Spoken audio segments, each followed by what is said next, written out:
And hello, everyone, and welcome to Echo Arena Season 6. This is Cycle 3 Challenger Cup and the last one. I'm Jeep Girls, and with me in the caster's booth today is the incredible Aiden VR, and over on cams is Wonder T-Man, and our mod for the evening is Angel. So, Aiden, how are you feeling? Are you excited to be here? I am feeling so fantastic. We are about to cast some amazing teams here. Odyssey and Solus. Odyssey, definitely one of those top master teams. Didn't have too good of a season as they're now in the Challenger Cup, but they're going to prove that they're still worthy, or at least they're going to try. I don't know. I haven't really seen Solus play too much this season, but I guess we're going to see what happens. We are, and the winner of Challenger Cup this weekend gets to head into finals, which begins next weekend, and that is going to be amazing and incredible. Also, HyperX is a huge sponsor, and we are so grateful for them. Many of our casters here at VRML use the HyperX mics, so you get to hear their quality sound, and we are so thankful that they support us and you can get 20% off of those prices over at HyperX using code HXVRML22, and be sure to check that out because they make some amazing stuff. All right, Aiden, how you feeling about this? Challenger Cups. I've casted all of them ever since I've been a caster, and God, this is the most hype one I've ever been in. I have to say, there is a lot of good teams, and I can attest to the quality on the HyperX microphones. I do have one myself, though it's much smaller, but. Yeah, we're going to get straight into it as we do get those ready ups. We sure are. And over on Odyssey tonight, we have Lil Guipo, Mamba, Crispier Fries, and Unsound. And coming in for Solus today, we have Hanavelli, KJ Tempa, Caden, and Impulse. And they are out right now. That's going to be a quick head by Odyssey all the way down into Mama's hand. Mama going to sink that one right in, taking a quick 8-second goal to put Odyssey on the board first here in round one. What a start from Odyssey. 5 seconds in the goal. So we're going to see next, we're going to see what Solus does to try and regain those points, or will Odyssey just maybe grab another one. We're gonna see right now as coming out of the tubes, it's gonna be picked up by Caden. Looking around, gonna pass that to the right tunnel. Picked up by Impulse now. Looking around, Crispier Fries with the intercept. Now moving forward, gonna go for that reset to Unsound. Unsound now having that stack with Little Gipo on his back. Moving down the field, going for the long three. It's just a bit high though, and the bounce is gonna currently be picked up by KJ. Gonna go ahead and clear that one down now. Definitely going to clear that one down. Hunavelli going to pick it up right there in the trap area. Moving forward, getting a little heat from the Odyssey team. Going to send it back for a reset. Not quite going to connect it, but it is going to be picked up again by Caden. Caden going to send that one right through the midfield there to KJ. KJ sends it across the arena to Hunavelli. Moving into position, getting stolen by Crispier Fries, telling his team to move forward. Let's go. Let's get this dish down the arena, up to the stack there. And that is going to be Unsound, though, picking it up. But it's an interception by Hunavelli and a steal by Unsound, sending that one right back down into the blue zone. It is going to go into the bubble with Mamba picking it up. Will Mamba get another one? Yes! Mamba for the goal, stretching that lead to 4. There we go. 4 points for Odyssey now. I do have to say that one did take a lot longer than the first goal, but that might have been because it was in middle. I don't know. Odyssey got the points either way though, and I have to say this is the first time I've ever seen Crispier Fries play for Odyssey, and he's doing phenomenal. Yes, I think he's one of indeed. their subs. But picked up and sent to the left tunnel now. KJ gonna send that one all the way down. No player there at the moment, but Hunavelli will pick it up, looking for more passes. Impulse over that nest. Gonna go for a reset instead to Caden. Caden on the floor now. Gonna look for a few passes. Maybe just gonna wait, draw that defender out. Does find the pass, going to the backboard. Ooh, doesn't exactly get it, and it will be picked up by Little Gripo, who does send that one down. And the stacks are coming down for the side of Solus. They're there, and it's going to be picked up by Hunavelli, looking for the clear. And does find the clear. Oh, but an interception by Crispier Fries is going to deter that. Crispier Fries with the disc moving right into the bubble. Going to cross it down to Lil Guipo. Lil Guipo. Oh, what a Oh, save by Caden. Are you kidding me? Oh my goodness. Also, Amlock, thank you so much for the subscription. We greatly, greatly appreciate it. You guys in the Twitch chat, we love having you here, and we are so happy that you are joining for this incredible weekend of Echo Arena as we take on this first match here in Challenger Cup. We hope that you are as excited as we are, and keep talking to us about who you think's going to win and who you think's going to move forward. Impulse now with the disc, just holding it for a moment, looking for the best option. We're going to find that down on Caden. Caden going to grab that disc and send it across the arena to KJ, but ooh, getting stunned out and losing possession, and that's going to be Mamba with that clear. Not quite going to make it out all the way as a Geo gets in his way. yeah, Joe does get in the way, but Crispier Fries going to try and pick that one up. Pressured by 2 people from Solus, so they didn't let him get too far, but now it's picked up by KJ. And move around, looking for a pass to the left side. Hunavelli now having this one, trying to reach the floor. Does get it, pressured heavily by Lil Gipo, going for the cut pass and the shot from Impulse in the goal for 2 points. Solus, that's their first points of this game. Wow. It very well. is, but you know what? It's just 1 goal difference right now. Also, Aiden, thank you for the subscription. We appreciate it. And you guys, we are getting close to a hype train. So let's keep going and moving forward. How much fun. Just 1 goal behind. Odyssey with the disc right now. Unsound. Gonna just walk that one down, sending it through the tunnel. Gonna keep going though, and it's not quite gonna connect. And Crispier Fries does pick it up, sends it over to Lil Guipo. Lil Guipo moving into the bubble area. Gonna find Unsound on the floor. Unsound gonna fake out, but does not keep possession. Hunavelli gonna make that clear. Mamba with the disc now sends it right back into the hands of Lil Guipo, and Lil Guipo gonna try again, getting the points on the board. 3 on a goalie. I love to see it. Lil Gripo does like to take those dangerous shots sometimes, but they do work out for him. He pretty much always gets them. But yeah, now it's going to be in the hands of Solus once again, coming out of the tubes. Caden picking this one up. Do have a few passing choices, but Odyssey's stack is right there on it. It's picked up and trying to send it down, but Impulse picks it up once again. Stolen by Lil Gripo.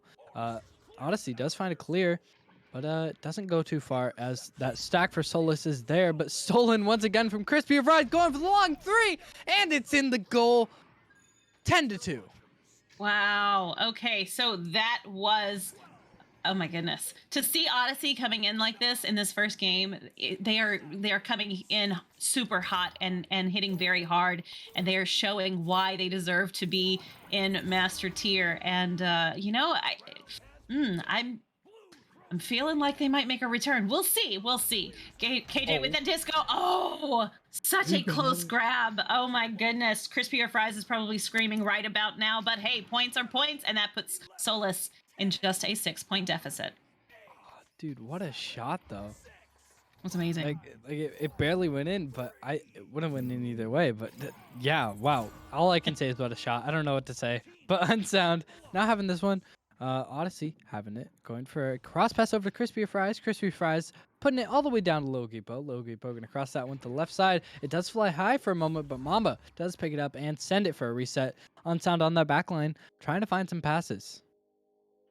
And is still looking for that best option. Gonna find it there on the floor with Lil Guipo. Lil Guipo moving into goaling position, Wow. scoring position, goaling position. Goodness gracious, Same and thing. going to get that one in for the points. And also, Lardo, yeah, you're right. They did prevent that three by even just getting a hand on it and by making a self goal there in that last goal. They did prevent the three, and they just got the two instead. But hey, it worked, and 3 minutes 30 seconds left on the clock as Caden comes out, grabbing that disc, sending it right down through the tunnel. Gonna send it all Oh, the way open down to goal. Hana Valley. Oh, it's gonna bounce off the backboard and go right back out of the bubble. That is going to give Mamba the chance to grab that disc, sending it right back through all the way down into the blue zone. Unsound now with it, moving in, sends that one to Lil Guipo. Lil Guipo, but Oh, what what a a save. save by Impulse! Holy cats! This is why these guys are in Challenger Cup this weekend. Incredible. Amlock, also thank you for gifting those subs over there. We greatly appreciate you. Yeah, thanks so much for those subs. We do greatly appreciate it. But Unsound is gonna appreciate a goal right now for the two. 14-4, 10 points in the lead once again. Wow, I love to see this Odyssey team play. Again, never seen Crispy play with them, but oh my gosh, he's my teammate from season 3. Oh, Love him. very He's a great nice. guy. Yeah. Very nice. That's going to be Caden now with the disc coming right out of the tunnel. Super quick movements. Going to get that disc all the way down Oh. into the bubble. Will they be able to get it in the goal? We shall see. Hana Valley with it now, moving in. Oh no, gets stunned and stolen by Lil Guipo. Going to send that one right back through into the midfield. Going to take a little bounce off of the ceiling there. Still trying to hold possession. Lil Guipo does pick that one up, moving right down into the blue zone. Keep walking, looking for the best pass. I'm going to find that back as a reset to Unsound. Unsound now with the disc, sends it across the arena. But, yep, Crispier Fries is there to pick it up. Sending that one right into the hands of Mamba. Mamba for the goal, Wow. stretching that lead. Whew. Yeah, there we go. More of a lead for Odyssey now. They're just doing so well. I can't say it enough. Solus is also doing really well. Just Odyssey has a really interesting play style. They like to pass and then they don't like to pass. So it's kind of hard to lock on to what they're doing at times. But if they see an open goal, they're going to take it. I'll tell you that. But this one does fly high now, over into Odyssey's bubble. Looks like we get a quick slap from KJ, picked up by Unsound though, and trying to move around, finding a clear. Does go for that right tunnel, doesn't go out though. Instead, it's going to be picked up here by Impulse, pressured by that stack. Lil Gripo will get the stun, but the disc won't get picked up yet. Instead, Hanavelli can intercept it and go for a reset back. And Caden comes in with the disc quickly, sending that down to the floor to KJ. KJ looking for the pass, gonna find it there with and a self goal off of Unsound. But you know what? It is probably, and it is a little too late right now, as they are still down 10, but each point matters. And we'll see what happens. Odyssey gonna come out with the disc now on the joust advantage. And you know what? I'm really excited to see which team out of Challenger Cup this weekend is going to get to go to finals, because finals is going to be like something we have never seen before. It's going to be absolutely remarkable, just like that long shot. Oh, Caden.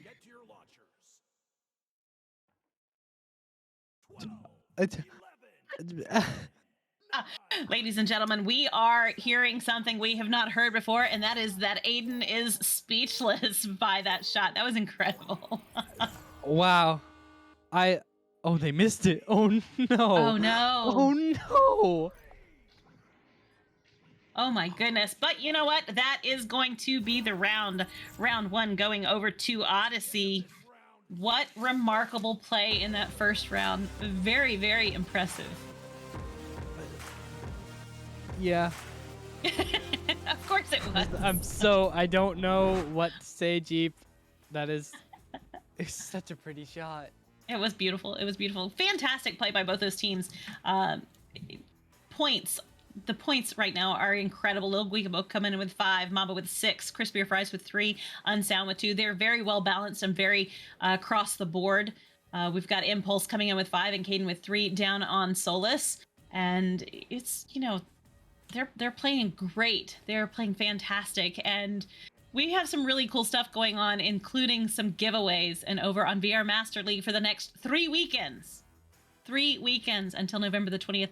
We'll be giving away a ton of HyperX gear in the Twitch chat. So make sure that you are tuning in and checking all that out. It's going to be remarkable.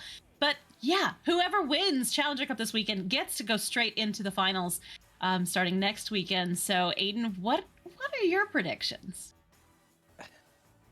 The way Odyssey is playing, honestly, I don't know. Challenger Cup is going to be so close this season, and Yeah. I'm not just saying that. It's quite insane. It is. It is. It's going to be incredible. But I have my favorites for the weekend. We'll see if they manifest or not. Joust advantage. Joust is neutral right now, and that's going to be quickly into the hands of Solus with Hanavelli sending that one in. But it's going to bounce off the shield. Impulse going to have to pick that one up. Looking for the option. They are going to find it. Oh no, goodness gracious, they could not quite get that disc in, and it is right back into the midfield. Impulse sends that down to KJ. KJ moving in, but gets stunned out. Hanavelli now picking that disc up, moving in, and gets the goal to put Solus on the board first here in round 2. And Crispy hit himself in the face. Yeah, it happens. goalies be goalies, but yeah, first 2 points this time going to Solus. I like it.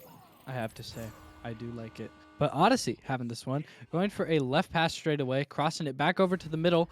Crispy Fries gonna clear that one all the way down. Unfortunately, no one's down there, and Solus' stack will pick it up, looking for that clear. Doesn't get all the way cleared out. Instead, picked up by Hanavelli, going for a pass to KJ. KJ maybe going for that long submarine shot, and it's picked up by Impulse. Finish off for a 3. Okay, so what do you think they said during that break between rounds that has just really pushed Solus to attack? I mean, they're up 5 points already in the first, not even 2 minutes, not even a minute and a half. What do you think has changed? Knowing Hanavelli, he said win or bad. Win or bad. Okay, that's fair. That's fair. And they are playing very aggressively. We'll see if that's able to be kept up. I sure hope so, because I'd love a third round, as always. Impulse going to send that one in. It's going to bounce off of the Geo. Hanavelli picks it up, though, sending it across the arena to Caden.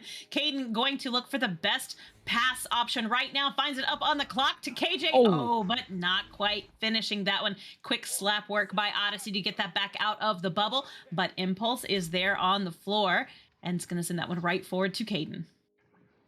Yeah, it does get sent to Caden. Pass to KJ! And KJ able to put it in for a 2. This team is completely different than round 1. Yeah, this is remarkable to be 7 points up, just barely over 2 minutes in, and Odyssey has not responded yet. Yet. Give them a minute. That's going to be Unsound with that disc. Going to send that one down the arena. Ooh, beautiful pass relay there all the way down into the goal by Lil Guipo for a 3. Nice. Oh my gosh. See, one little problem with Solus's Joust play, whether they don't have disc, is they have 2 stacks that like to pressure. There's no one in the goal. So it's just open 3s for Odyssey. I hope they do change that up, because that's the second open 3 that's happened this game. But same could be said for Odyssey right now. The girl was completely open. Yes, you're right, and we'll see if they correct that. I don't know. It's easy for us sitting here in the casting booth to say that and to point out the things that we would do differently. It's a totally different story when you're in the arena, and these guys are moving so incredibly fast. The stacks are fast. The passes are clean for the most part. Of course, that always happens, that when I say something about solid passes, they miss one. But they're always beautiful. It happens. It happens. Crispy or Fire is going to send that one all the way down, almost into the blue bubble. They are going to try to get to it. Who's going to get there first? Oh. Well, it's a free disc for a second. No longer a free disc, because it does get sent. No, it's free now. Anyone can get it. But picked up by Lil Gipo. Moving around, trying to find a reset. Does find it. picked up by Unsound. Now moving forward and passing that one down. Crispy Fries gonna try and get that pass up high. Maybe going for Mamba, but Mamba not able to pick it up. Instead, it's Hunavelli with the intercept, clearing that down on the back line though. It's Unsound who does steal it once again. Lots of steals in this game. Crispy Fries is the open goal once again. There we go. Wow. Okay, so they came from 0-7 to now 6-7 with two fantastic unanswered threes I mean, for Odyssey. you said give him a minute. I did. I said yet. I said they weren't there yet. They were, they were taking a break or something. April's fault. Mental break. It's my fault. That's going to be a quick joust there, and that disc is going to go right down into the hands of KJ with an open goal for the three, stretching that lead again to 4. Wow, it's the thing that I said would happen. Wow, would you? Isn't that just crazy?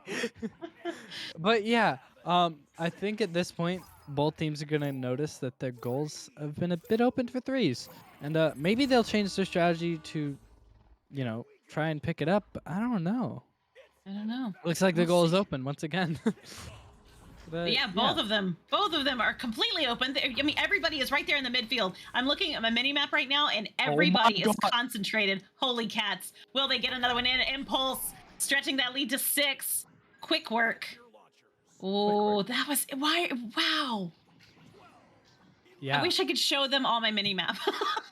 I wish I could show the players in the arena right now what that mini map looked like, because that was wild. There was that one moment when everybody was between the diamonds for just a brief couple of seconds, and goals were wide open. That's going to be an interception there by KJ. KJ going to send that one right back down as the stacks are coming in. That's going to be Impulse picking up that disc. Oh, but gets Oh. stunned and stolen by Crispy or Fries. Going to send that right back into the midfield area, where it's going to be picked up by Caden, but stolen by Unsound. Unsound sends that one down the arena. That one's going to bounce off of the floor and into the bubble. Who's going to be there to get there first? Will they be able to get it in the goal? Mamba for the goal. They are just 2 goals behind. I have to say, Mamba's been a bit dormant this round. I haven't seen too much of him, but he shows when he's needed, I guess. Yeah, he had 3 goals in the first Yeah. round. So, Kind of been showing up. Yeah, I think so. We do get some nice Oh, clear all the way down. Yeah, someone has definitely noticed that there's most always an open goal, and they're trying to capitalize on that. But I think that's another thing with Odyssey is their stacks are so fast they don't need to really worry about it too much. But they're figuring it out. We get a cross pass over to Unsound, and Unsound gonna go Oh, low to Mamba, and Mamba nice. with a slam dunk, bringing the gap down to 2. That was a fantastic play by Odyssey. Yeah, bringing it just within 1 goal. I'm sure they're thinking, you know what, we don't want to risk it. Let's not push for the second round to go to the third. I don't know. I would love to be inside some of these players' heads sometimes. It would be so interesting. Caden now with that is going to send that one right back down into the hands of Impulse, but Impulse is going to have to quickly get rid of it, and that's going to give Crispy or Fries the opportunity to make that grab. Sends that one right down to Lil Guipo, who is going to just take his time looking for his teammates to get into position. Unsound's going to have to run that one down, but not before Caden can get to it. Caden's going to send that one right back down. Oh, not quite clearing the tunnel, but going to grab it again and get it on down there. Mamba picking that disc up, sending it right back through again, trying to get that one out, but the midfield wall had something else to say about it, as Unsound has it once again. But that stack is killing them right there. Yeah, that stack is indeed. That is pretty spot on. But yeah, it's picked up. Oh my God, the saves, Jeep. I know, the saves are They're astonishing. insane. And the passes too. They're. Oh my. I just can't. It's too much. I'm just It's kidding. too Picked much. up, It's too picked much. up. Sent down. Mamba moving forward, going for that high pass, and Little Griepo trying to end it. Oh my God, what an angle! How? Holy cats! There's no way. I would never have the. That's why they're here, and I'm not. Arm ow. Arm ow. Also, Blank, thank you so much for the sub. We appreciate it. And yes, you are not even kidding. CCO is so important because whoever wins goes to finals next weekend, and it is going to be incredible. I cannot wait.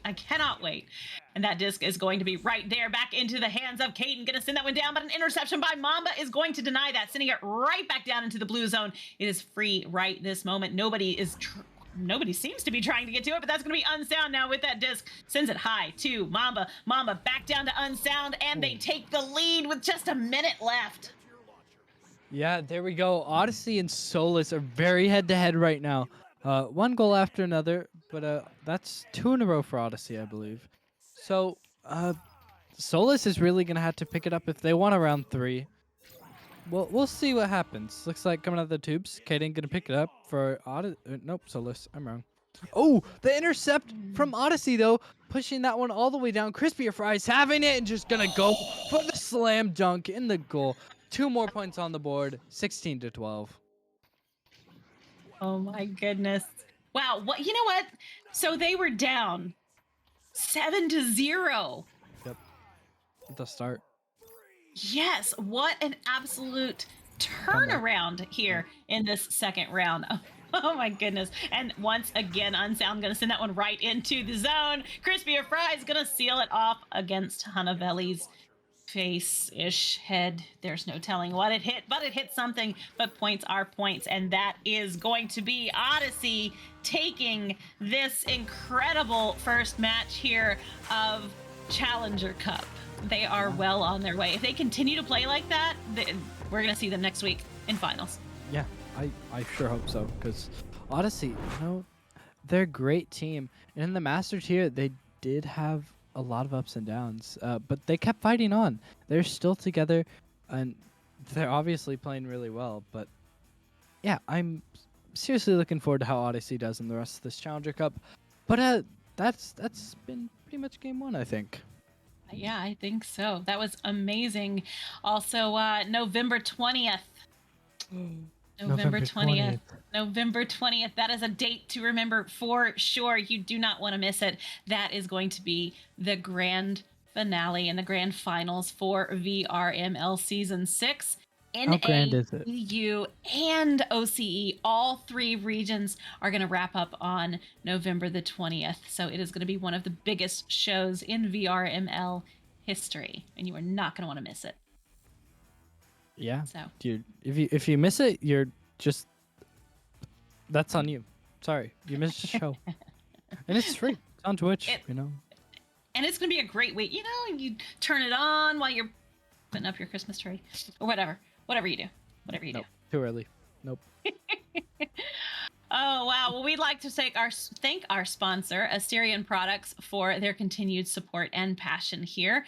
We greatly appreciate them. And if you want to check out more, head over to AsterionProducts.com and use code VRML5 off Asterion to get $5 off any order over $20. So that is definitely something that you want to do. Oof, wow. What a match. Yeah. Huh? Yeah. I think there's also 10% off any Arma jersey. VRML Arma jersey. Yes. Do that using code VRML. Arma jersey. You should do that. I've had this one for about a year now, and it's I have such good quality. Yeah, they are.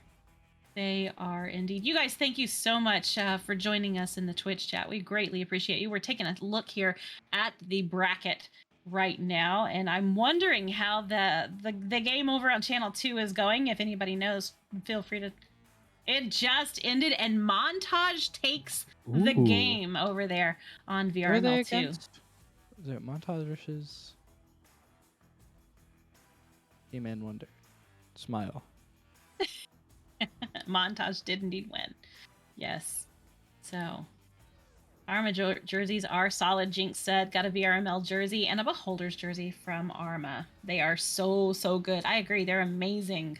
Good stuff indeed. Oh, excited. Aren't we all? I think it was Sane Wolves. Noxie said it was Sane Wolves. Oh, okay. Okay. So Sane Wolves and Solus. Does that moves them to the losers bracket? If I'm not correct. Yep. If I'm losers bracket. Correct. Okay. It's 2 elimination. Double elimination. Okay. Double elimination. Yeah. So, but yeah, that's cool. that's been game 1. Next one starts at 8:45, right? Yeah, 15 minutes from now. 15 minutes from now. Thriller, thank you so much for the sub. We greatly, greatly, greatly appreciate it. We are so happy that you did that, and we're glad that you guys are joining us today. We have another match coming up. We've a full weekend of Echo, of course, and whoever wins goes to finals, which begins next week, and of course, the grand finals on the 20th of November. So good stuff. Oh wow, what a month for Echo. Yeah, seriously though. Seriously though. That's it. Seriously though. I don't. I'm it's just like so much has been happening in Echo recently. The teams I are agree. getting so much better. Like this is by far the highest caliber. I think of Easily. Challenger Cup that seriously, it's the biggest season yet for VRML Echo Arena, and hopefully we see more of these types of games. But I think we're yeah. The words are so hard right now. Oh, this is amazing. So if you were on a team that was in Challenger Cup, would you be like really worried about it? What do you think these players experience as far as the emotion behind Challenger Cup? Because we did have some teams that weren't able to compete because of other things that were going on in their real lives, and they weren't able to be a part of Challenger Cup. How do you think that you prepare for something like this? You're definitely gonna have nerves coming into a big tournament like this, knowing that if you make it, you're in the master tier for one. That's a big thing in VRML, especially Echo Arena. But I think a lot of the teams are also really excited because this is the top like challenges you'll ever have in Echo Arena. So Right. it's a mixture of happiness and nervousness and scaredness. So Absolutely. Yeah. And those of you who are joining us, we greatly appreciate you checking out these incredible games. Super high emotion. Yeah. I would think so. I think that it could be really easy to get frustrated with your teammates if everybody is not playing like you normally would. And I'm not really sure how you would adjust. I mean, that's a lot of pressure. I'm not really sure how you would adjust to that pressure in order to maintain your coolness and to keep your play, because we all know that when you're having a good time and you're having fun, that you play better. I mean, at least I do. Some people may play better when they're angry. I don't know, but I know a lot of people that I have talked to play better when they're happy and when they're in a good mood. So I don't know. I'm curious. Things that make you go home. I am too. We're gonna see you guys next match? Question mark. Yeah. Yes, Yeah. we will. We will indeed. We Got a will. quick Moss is begging for subs. Moss, you could just sub. We are super glad you guys are here. Prime subs sort of thing. I used my Prime sub like just as this match was starting. Yes, you did, and we were so happy that you did. It was awesome. It was awesome. All right, well, you guys, we will be back at 6:45 for the next match, and we certainly hope that you will join us. It's going to be so much fun. A whole night of Echo, followed by tomorrow, and of course, next weekend begins finals with the grand finals on November the 20th. A date you are not going to want to miss. Only the grandest of finals. The grandest. So, thank you so much for joining us. I'm Jeep Girls. This is Aiden, and on cams is of course Wonder T-Man, and our incredible mod for the afternoon here, evening, whatever it is for you, is Angel. So we will be right back in just a few minutes.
Upgrade the champion! Yes. Easy going right there. Look at him!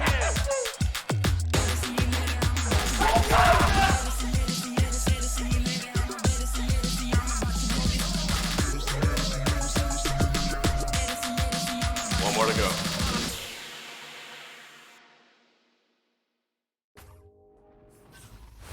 The best teams in the world compete in the biggest event in VR Master League history.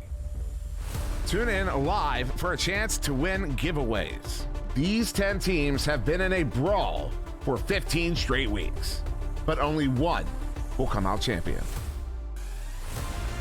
You got a teammate coming in, the stun coming in, they've got a 2-on-1, and Ryan get a touchdown one into the goal. 2 points! Pass across is going to happen. Are they going to take the shot? Yes, off the backboard. No way. Now a 2-on-3 on the goal coming in, shot, no, what a save! Kong is going to grab that one.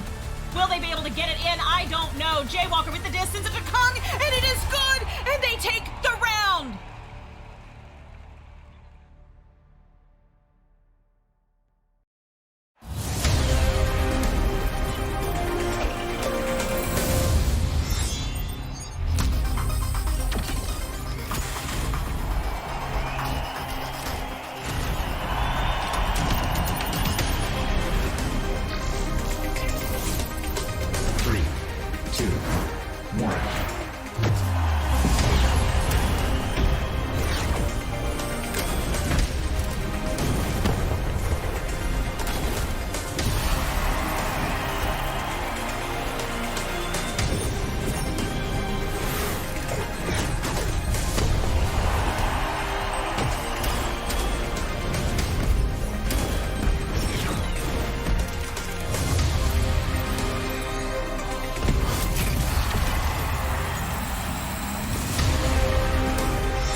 VRware. Our passion is for the future.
more to go.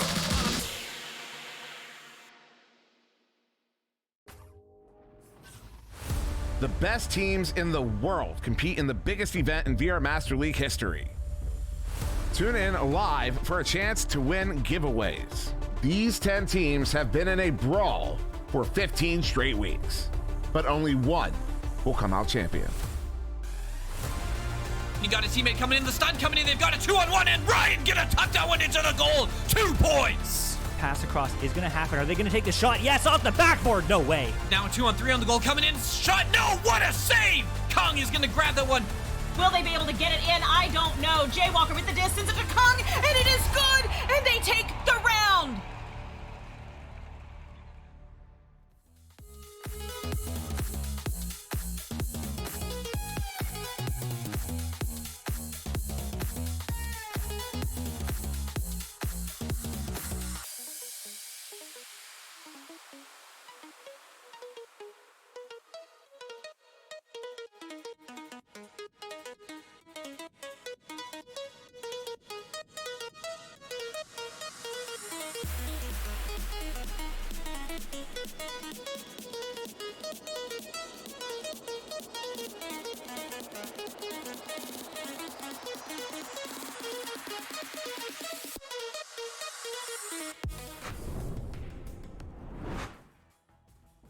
And welcome back, you guys, to Challenger Cup Season 6. This is it right here. I'm Jeep Girls, and with me in the caster's booth is Aiden VR, and over on cams is Wonder T-Man, also our mod for the evening.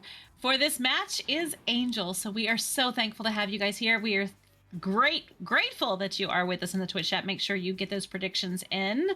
Let's see, what do we have going on, Aiden? Other than this match, what do we have going on? My question is, what don't we have going on, Jeep? We have a lot of things going on besides this match. The other match over on VRML 2, I believe, is pulling it up. Blackjack versus Overkill. So that should also be a really good match to watch. But this is Challenger Cup. We're here. This will decide who gets to the finals and who does not. We have 2 very good teams in the arena right now, Inversion and the Neighbors. I am so excited. Oh my goodness, me too. And you know, in regular season, the Neighbors have been in 12th place, and Inversion has been in 18th. The last time we saw them play, which was October the 19th, the Neighbors walked away with it, a 36-14 win. So I'm really, really interested to see what happens here today in this match. Over on Inversion, we've got Yuji, Spoonport, Miss Stocky, and Bainam. And over on the Neighbors, so far we have Game, Jaywalker, and Rox Titan is in the arena. So this is going to be amazing. Is that how you say that name? What? Miss Stocky? Miss Stocky. Oh. I've been saying Some that people wrong just for a call you while. Mistake, but Yeah.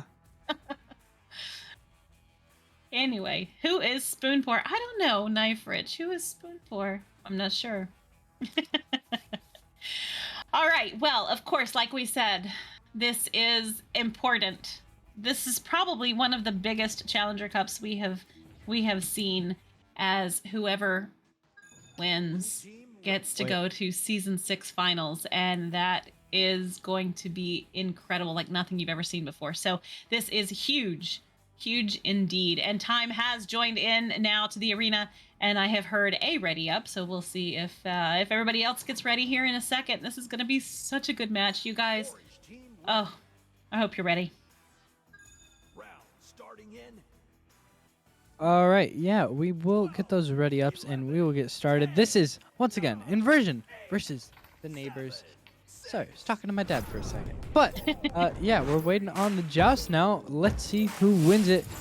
Looks like first to it is going to be the Neighbors, picked up here by Game. Game is going to go for a left pass over to Time. Time going to go for a cross pass to the right, but Rox not able to get it.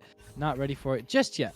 Instead, Game's going to pick that one up. Pass low this time. Time going to pass to the right over to Jay. Jay, once again, not able to get it.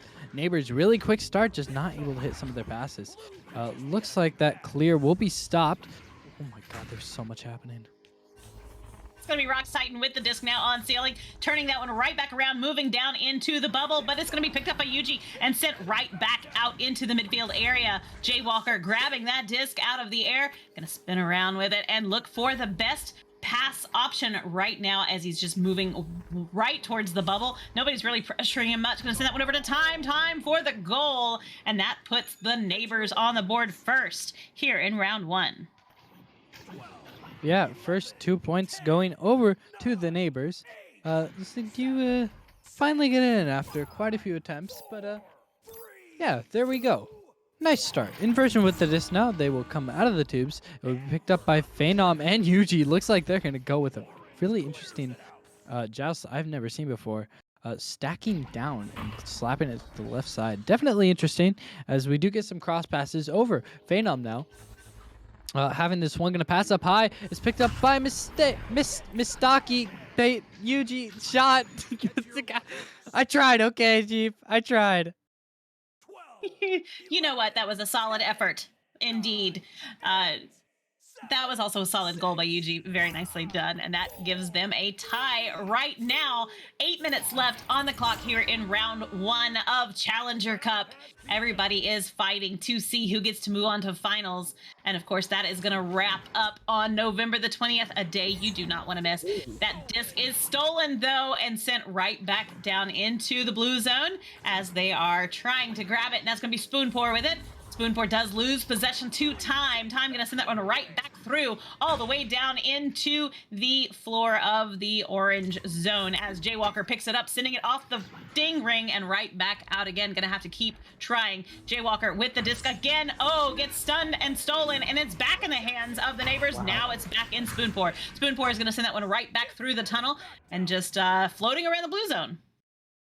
Yeah, it is floating around the blue zone. It's picked up here by Spoonpour going to the long 3, and it's in. Wow, Inversion has just taken the lead over the neighbors. They sure have. Wow. That's a nice solid 3-point lead here. Hello, UG Mom. I see you there in the Twitch chat. So happy to see you. You know, we have this group of moms who jump in, and I love it, and everybody cheers for them. And, you know, they're always here supporting their players, and that is amazing. Yes, you hear some shocked casters. Pinch nerve. You know what? I'm kind of shocked. I've got to be honest. But Rock Titan gonna sink that one in, tying this matchup. Wow. Anyone on these two teams here, if they see an open goal, they're gonna take it. Whether it be from half court or literally right in the bubble, they will take it if they see it. So we're seeing a lot of that this game. And we are seeing a lot of passing as well, but that pass does not connect. Instead, it flies over to Inversion Zone after taking a few weird bounces. Shot coming in. Oh my god, what did I say, Jeep? Jaywalker with the 3 coming in from, I'd say, the trap area. No, not trap. Brain. It's in no work. In no work. You know, that's okay. That's okay. Neighbors take the 3-point lead here. 5 minutes, 56 seconds left on the... I can't read either. Goodness gracious. And that is going to be Jaywalker with the disc. Once again, the entire team moving into the bubble. Open goal, and he's not going to miss that. That is going to be the long 3-point shot from Jaywalker. No pinch nerve. I will not be your neighbor. Yeah, long 3 there from Jaywalker, though, in the goal. 11-5 now. Looks like it's going to be Inversion once again, coming out of the tubes. And it will be picked up by Phenom, passing that to the right side. It's picked up by Spoonpour. Going to go for a pass over to Yuji. Yuji won't be able to pick it up, though. Instead, it does fly a bit low. Stunned out by Rox. Rox going for a pass over to Jay. Jay going to clear that one out, and it does get cleared out. Maybe going for a shot. I don't know. Anything could happen in Echo Arena. But it's picked up by Yuji instead. Going for a nice pass to Spoonpour. Spoonpour is pressured by Time. Gonna go for a high pass instead. Jaywalker right on the tail. Gonna go for the shot. Not in, though, as it does fly to the right side. Yuji picking that one up once again and passing to the left.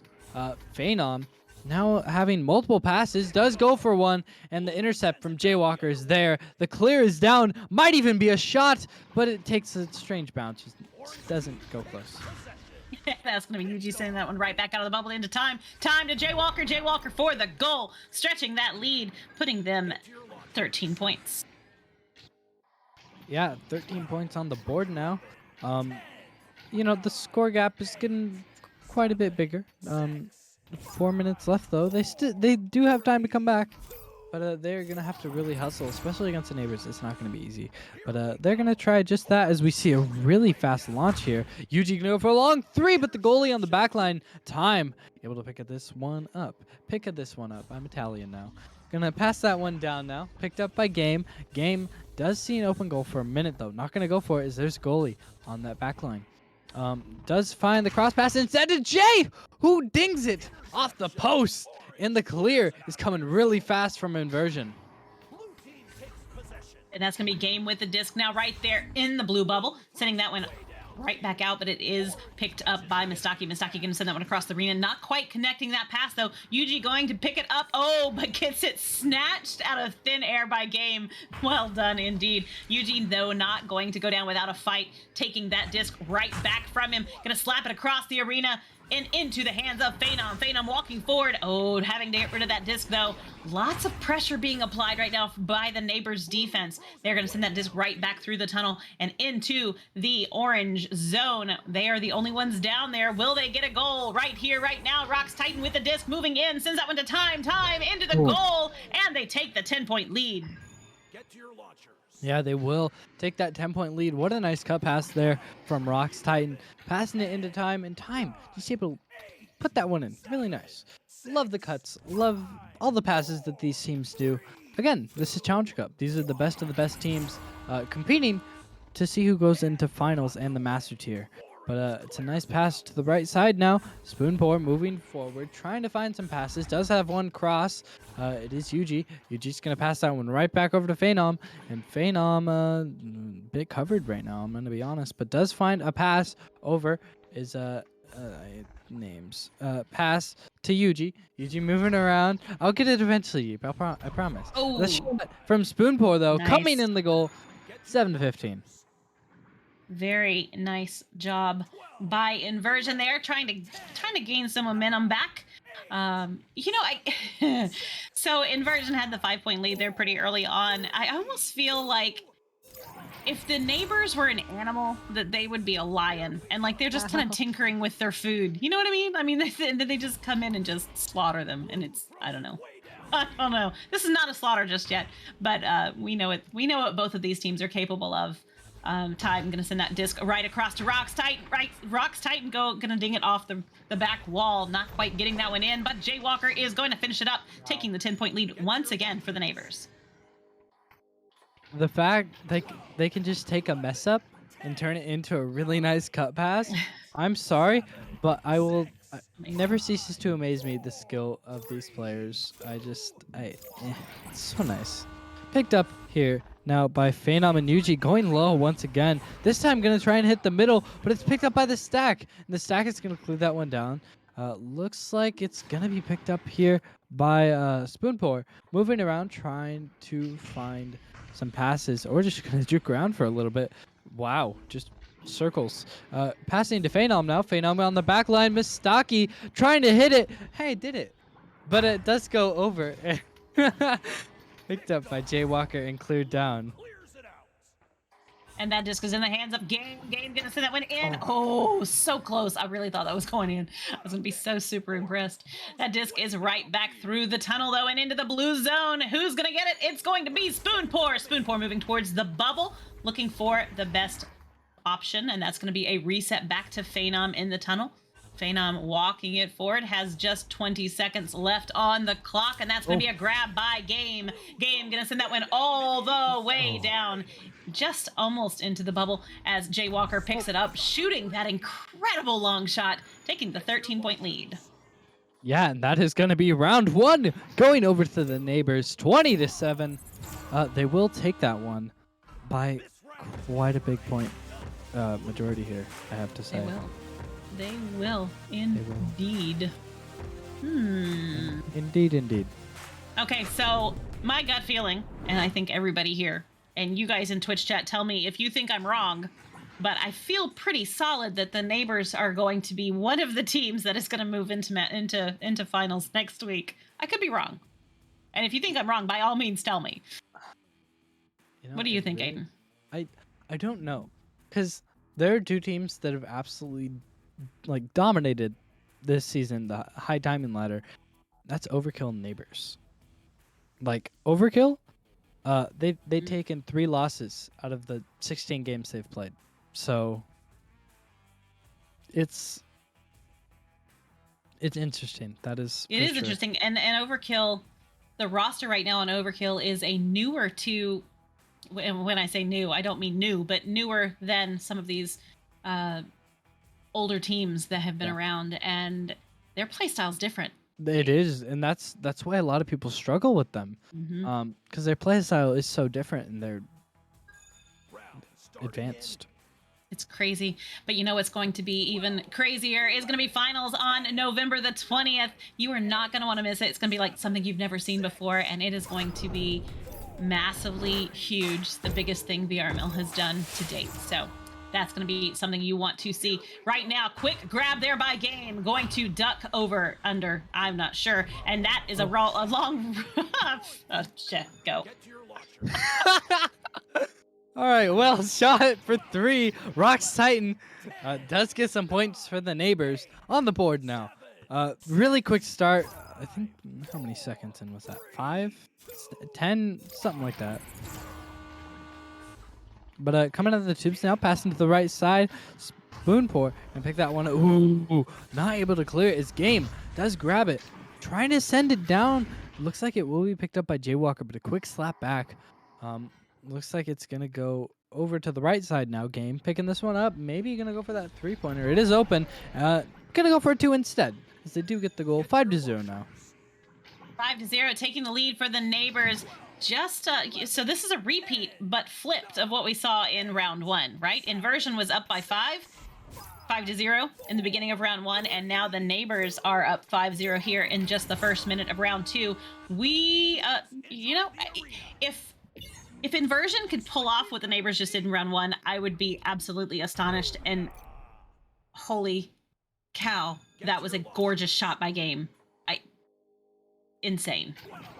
That's why they're here. Yeah. That's why they are here. That's why they moved up so fast. Seriously though, really, really good players on, well, the neighbors. I love game in general. I kind of base my playstyle off of what he has going on. A lot of people, back when I 1v1'd like a lot, that's what people said I play like. He said I play like game because I go upside down and I jump and duck a lot. But yeah, it's my story. But it's a reset now from UG to Phenom. Back to UG once again, moving forward now. Trying to find another reset to Phenom. Phenom going to cross that one to the left side. It will be picked up by Mistaki. Passing over to Spoonpour. Spoonpour maybe going to go for that shot there. Just missing. And it does fly a little bit out. It does fly a little bit out. Rock's going to send that one all the way down into the orange bubble there. Oh, Yuji's going to pick that one up. They got there first. That stack was incredible. The speed was fierce and intense. And that disc is right there in the midfield. Phenom with it now, letting everybody pass him by. Going to send that one back to a reset to Spoonpour. Spoonpour going to walk that one right down the arena. Nobody is applying any pressure just yet. Jay is moving in with game attached to each other.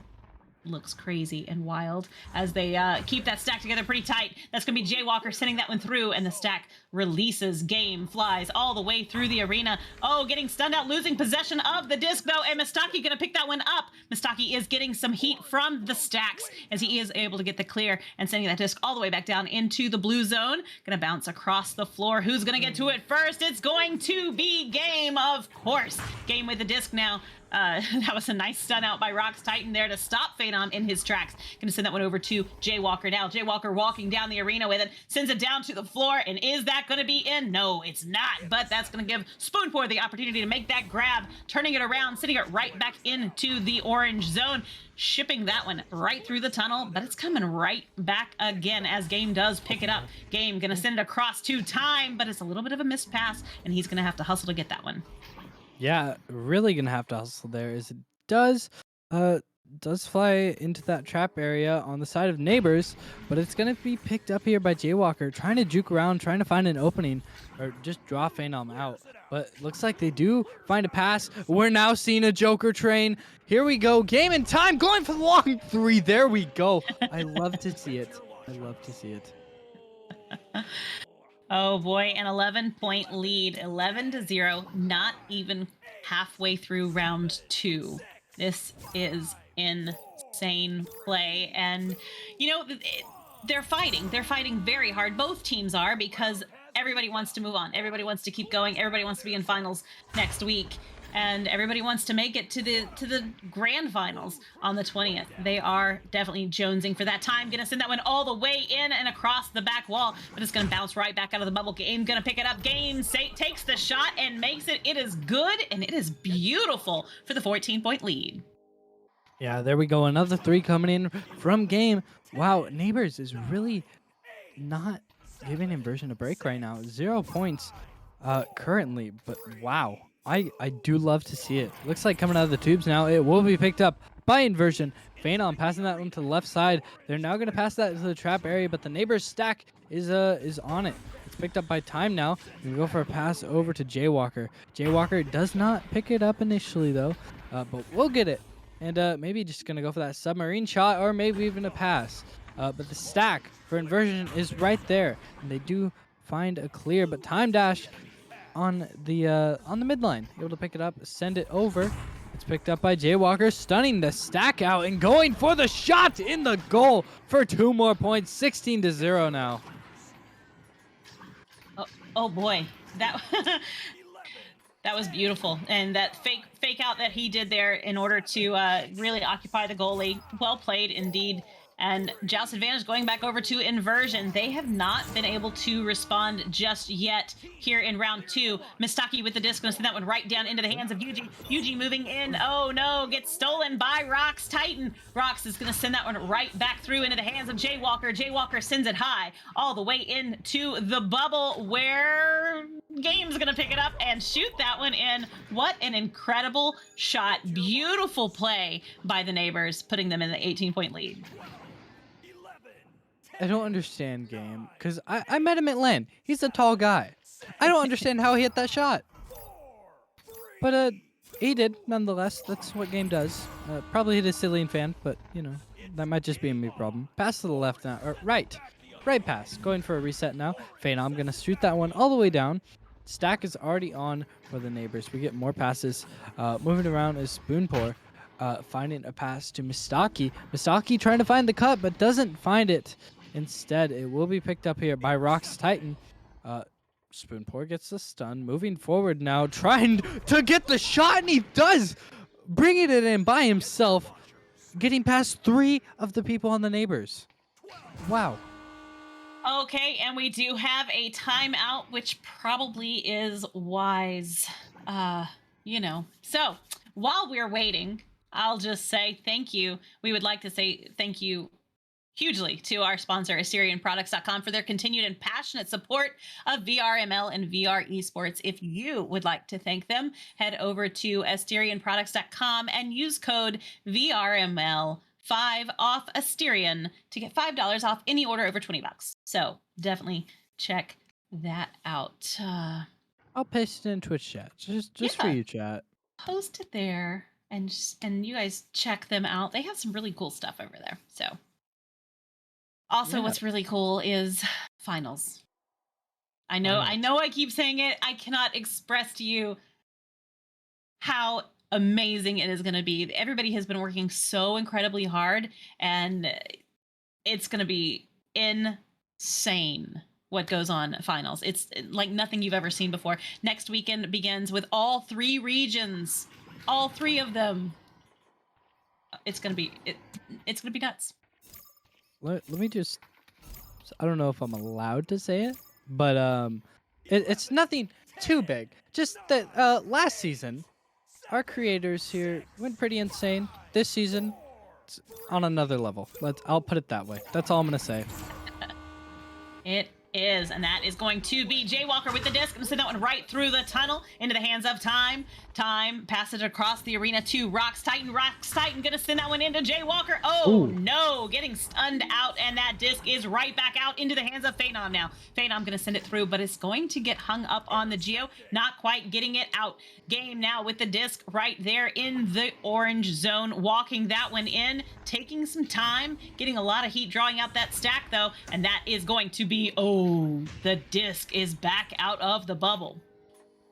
Yeah, it is back out of the bubble indeed, but it's picked up by Game. So reliable hands here and a reliable shot from Rox Titan, or reliable dunk for 2 points. They just need 2 more points, and it's unfortunately a mercy.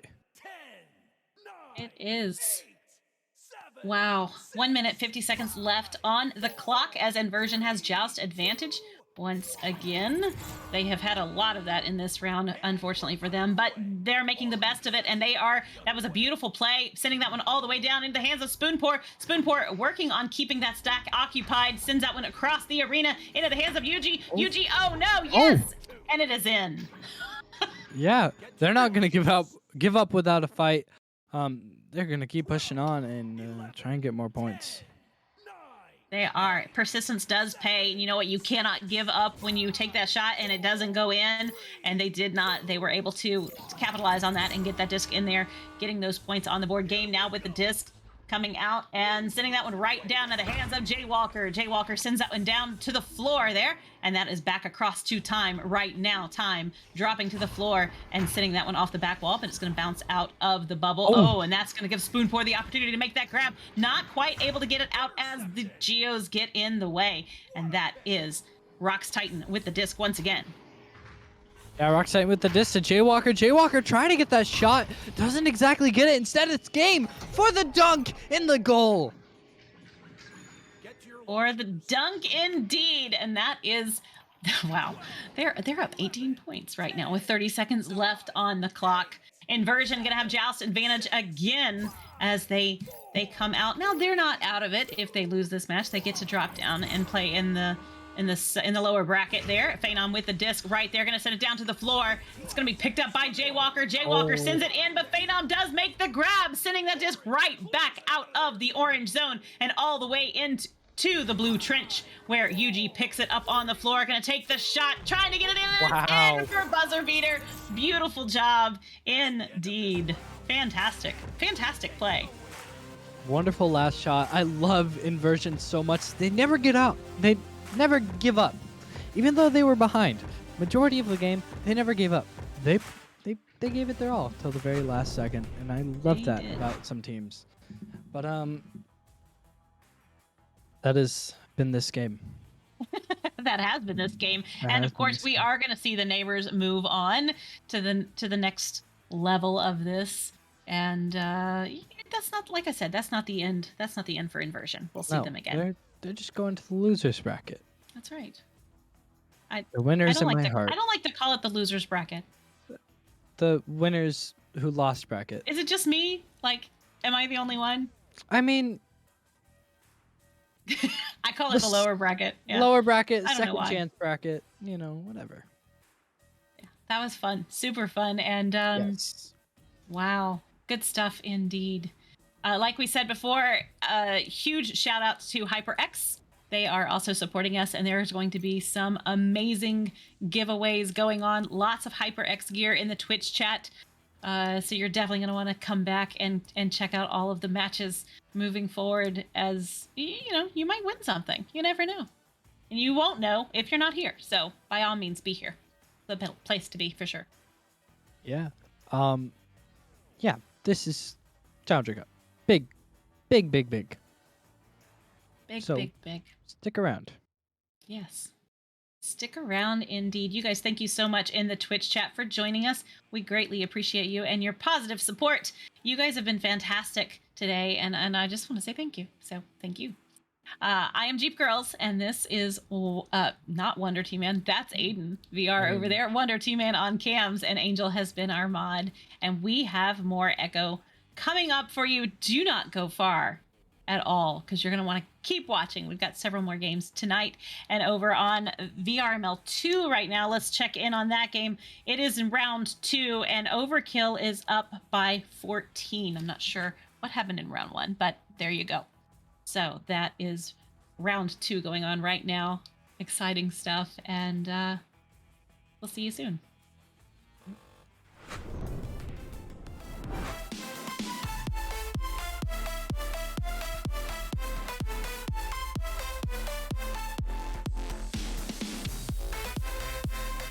Immediately though, it's gonna be attempted grab there from I'm not sure who that was actually, but it's Anubis is gonna attempt to get that pass out, but they're gonna get stunned out by Salty. But that stack from Overkill is able to get a headbutt down. It's into the hands of Derpy Boy. Derpy Boy is gonna be able to push that right into the goal. They only need 2 more points for a mercy. Looked like Blackjack had someone over in their tube there. I wonder if they were having a little bit of technical difficulties. 6, 5. Because they kind of popped out right at the end to try and save that. Not sure. Here with 45 seconds on the clock. Up by 18 now, Overkill is. And Blackjack has his disc. Salty's just kind of spinning around, trying to get away from Robin, but Robin does get that stun and goes for such a slow shot. And that is a mercy there for Overkill. 21 points. We're able to get that mercy after that first round being it was 16 to like 10 in the first round. Yeah, it was, that first round was close for a while, then Blackjack got speedy and took it away, but Overkill just slowing down the pace has gotten an even bigger change than Blackjack did by speeding it up. This has been quite a weird change here. I'm sure Blackjack is not sure what to do with this, but yeah. Yeah, not really sure. They could maybe pull it back in the third round as they were able to win the first round. But after Overkill was able to get that mercy on them, they might not have a lot of momentum and their mental might be down, which 2 very important aspects of the game, of course. Yeah, I know if I were in their situation, my mental would be down in the gutter after having that beautiful first round and then just plummeting after that. 12. Of course, but now we will be entering into the third and final round here. Whoever wins this will be going against, I'm not sure, but whoever loses will be going into the losers bracket here. It's going to be won by Overkill there. Stack is going to be coming immediately in. It's going to be into the hands of nobody at the moment right now. It does manage to get slapped out by Robbins there. Robbins does manage to slap that over to Lethal. Lethal trying to get his hands on it, but they're kind of just tossing it around him there. Dwagon trying to get that out of trap, does stick in there. Nubis now getting that pass over to Robbins. Robbins going for that pass over to Lethal, and Lethal going for the 2. There we go. Overkill has their first 2 points on the board once again. 11, 10. They're playing it very, very quickly here. You know, considering after that second round how they were playing it very slow, but now they are picking up the pace. Going to be immediately into the hands of Salty Raccoon. They're going to pass it over, and they're going to quickly pass it over at Dwagon there. Dwagon with the disc, going to try to go for that top pass all the way down to Alien. It's going to be complete. They're going to go for that reset all the way back there. Salty with the disc, holding on to this, waiting for passes. They're going to find Dwagon there. They might try to find that cop, but it's going to be a red disc, and it's going to be cleared all the way down. Actually, it's a stack race. Who will get there first? It is going to be Alien there. Alien with the disc. Alien's going to go for the reset all the way back. It's going to be into the right tunnel, but that stack is incoming from Overkill. Overkill is going to attempt that shot there, but it's not going to be complete. Anubis with the disc going to try find that lethal hobo there on the clock there, and it's going to get another 2 points for Overkill. Yeah, Overkill now up by 4. Kind of feels like Blackjack has definitely lost some momentum here. I am hoping they can pull it together though, because they're a strong team. They are all good players. Here we go. Of course, it's going to be a red disc there, and Derpy Boy is going to attempt to get that cleared out. It's almost into the goal, but not completely. It's into the hands of Anubis here. Anubis is going to look for passes, maybe a reset, not sure. They might move it back, which is exactly what they are doing. They're going to find that pass all the way down to Lethal Hobo. Lethal Hobo is going to go for that reset all the way back to Anubis. Anubis now look with the disc, just once again, kind of waiting it out, looking for a pass. Does get it over to Derpy, who immediately passes it back again. Anubis, again, passes it over to Lethal. Lethal going for that cut with Derpy, and they do get another 2 there. Overkill now up 6-0.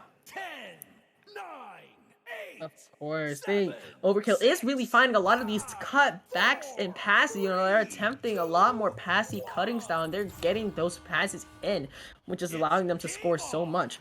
But of course, that read is coming in. They're gonna get that cleared all the way down. It's going to be into the hands of nobody at the moment, though. Salty Raccoon does end up getting stunned out. It's in the hands of Alien there. Alien is going to find that pass all the way down to Dwagon. Dwagon is going to get that cleared out. It's going to be into the hands of Rip Red, but Rip Red's going to get stunned out by Anubis there. Anubis with the disc holding on to it, waiting for a pass, waiting for a clear. They're going to move it all the way up to Robbins there. Robbins is going to cross it all the way over to Lethal Hobo there. Lethal Hobo is going to move it all the way down, but not completely, as it's going to be cleared all the way out. It's going to be recovered by Derpy Boy. Derpy Boy is going to find that cut to Anubis, and Anubis is going to slap that right into the goal. It's an 8-0 lead for Overkill. Once again, Overkill's cut passes are just beautiful shots there. Up by 8 now, yeah. Blackjack definitely is losing the momentum here. They really are. Of course, this tag is going to be there. It's going to be into the hands of Lethal Hobo there, but Salty Raccoon is there and on Nest, ready to prevent any shot that goes in. They're going to go for that reset all the way back to Anubis, though. Anubis with the disc. They're going to cross it all the way over to Derpy Boy.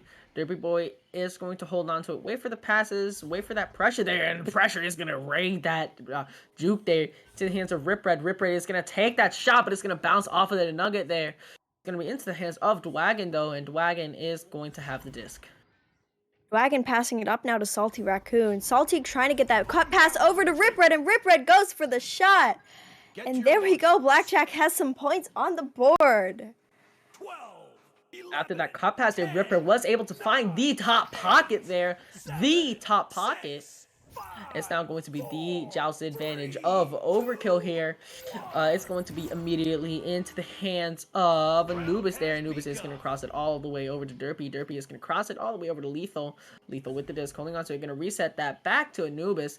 Anubis is going to have it. There's 5 minutes left into the round here.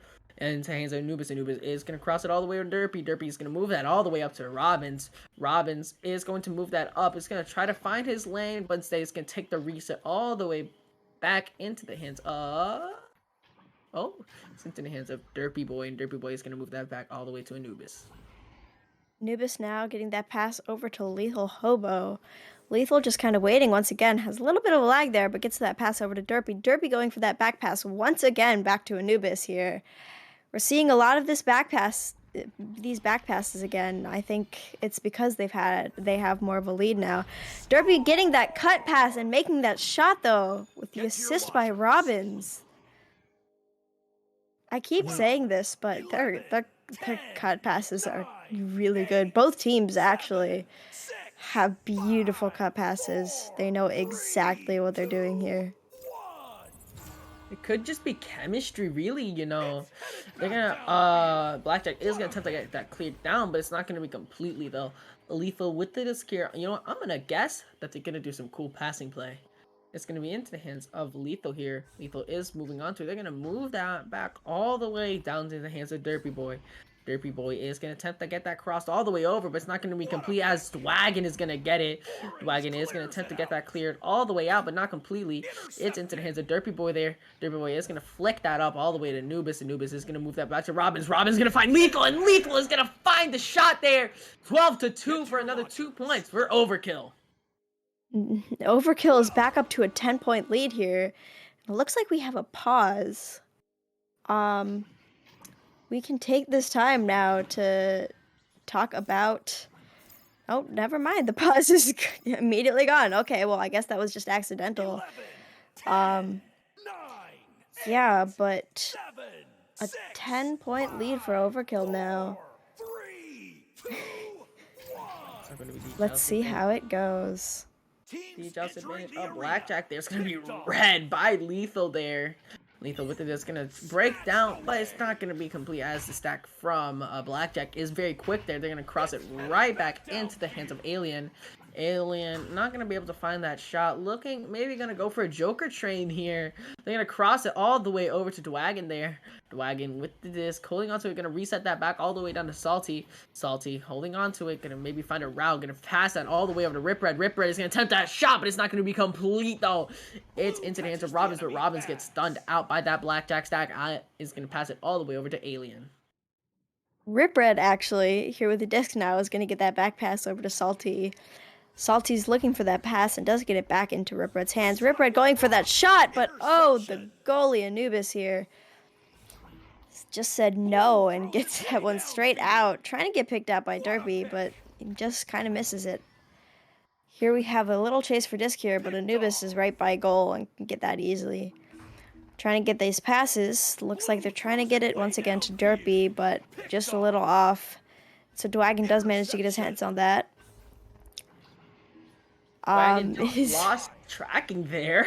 Orange catches the enemy. It's into hands of Salty Raccoon. They're gonna try to find that pass, but Derpy Boy is going to get that read there. He's gonna go for the clear all the way downtown. It's gonna be a stack race here. It's gonna be Alien there first, just alone. It's just Alien here. Alien is gonna try to find that pass. Gonna bounce off a popcorn. That was actually a self pass in his eyes. Into the hands of Salty Raccoon now. Salty Raccoon with the disc here, holding on to it, trying to find a lane, trying to find a route here. They're gonna go for that reset all the way back to Alien though. Alien with the disc. They only have around a minute left though, so they might want to pick up the pace. They're gonna find that pass to Dwagon. Dwagon is gonna pass it immediately back to Alien, and Alien is gonna find the shot there for another 2 points, 4-12. They only need 8 points to at least tie it. 10, Beautiful 18 there. 8 points needed to close that gap, though. I don't know if there's time with only a minute left on the clock. Here we do have another joust advantage by Overkill. They are going to have Lethal pick that up. Get that pass over to Derpy. Derpy going to slap that straight down. Robbins is right over there, but just kind of misses the disc, fumbles a bit. Dragon is going to manage to get his hands on that and try to clear it straight out, but it's into the hands of Derpy there. Derpy passes it back into Robbins' hands. Robbins kind of just dancing around on top there, waiting for a pass. There is one there from Anubis. Anubis now going for that shot. It's just a little high. Derpy trying to get that slap, but Alien gets to it first, and it gets cleared into the middle. It's now going to be into the hands of Salty Raccoon there. Salty Raccoon is going to move that all the way up, and they're going to find that shot to Rip Red, but that's not enough, as Overkill will be taking the third round 12-7. Yeah, and there you have it. Overkill takes that. And it looks like they are going to be going against the Neighbors in our next match here. That was quite a beautiful match here. Blackjack really had that first round under control, but then Overkill just swamped them. I don't know what I was going to say. It just kind of slapped them and took that whole mercy over them. But they did manage to pick up some speed there right towards the end, and both of these teams are really good teams. Blackjack just kind of nearly made it into the MMR here, but I'm sure they're very glad they got to participate in Challenger Cup here. Yeah. Of course. Vanna, you have anything to add? No, not much really to add after that round there, of course. Great match there coming in from both teams. But Overkill was able to get that mercy in the second round there. Great match and lots of fun to watch. Yeah, so I've been Arwen, and that's been Vanna. And over on cams, we have the wonderful Offbeat, who has been providing amazing visuals for you all.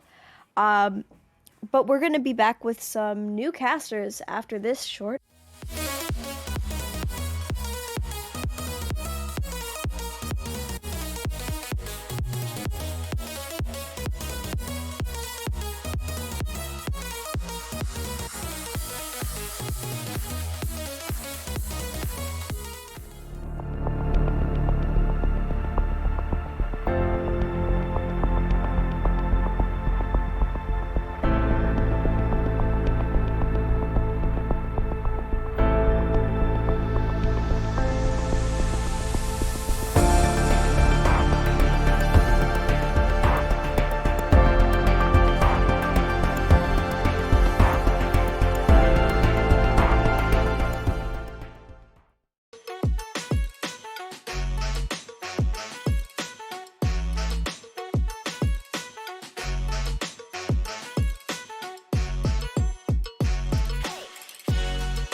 The best teams in the world compete in the biggest event in VR Master League history.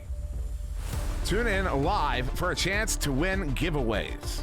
These 10 teams have been in a brawl for 15 straight weeks, but only one will come out champion. You got a teammate coming in, the stun coming in, they've got a 2-on-1, and Ryan get a touchdown one into the goal, 2 points! Pass across is going to happen. Are they going to take the shot? Yes, off the backboard. No way. Now a 2-on-3 on the goal coming in, shot, no, what a save! Kong is gonna grab that one. Will they be able to get it in? I don't know. Jaywalker with the distance into Kong, and it is good, and they take the round.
VRware. Our passion is for the future.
Welcome everyone to the Season 6 Challengers Cup There is a lot on the line right now. We're talking finalist badges, y'all.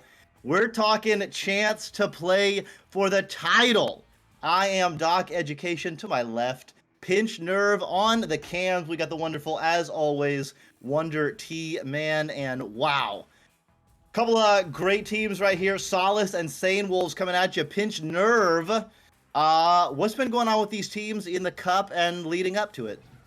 Absolutely. You know what? These are really great teams. Unfortunately for them, they both managed to not quite win their first round. So we're in the lower bracket here. You know, if either one of these teams is not able to pull out a win, they will be eliminated from the Challenger Cup.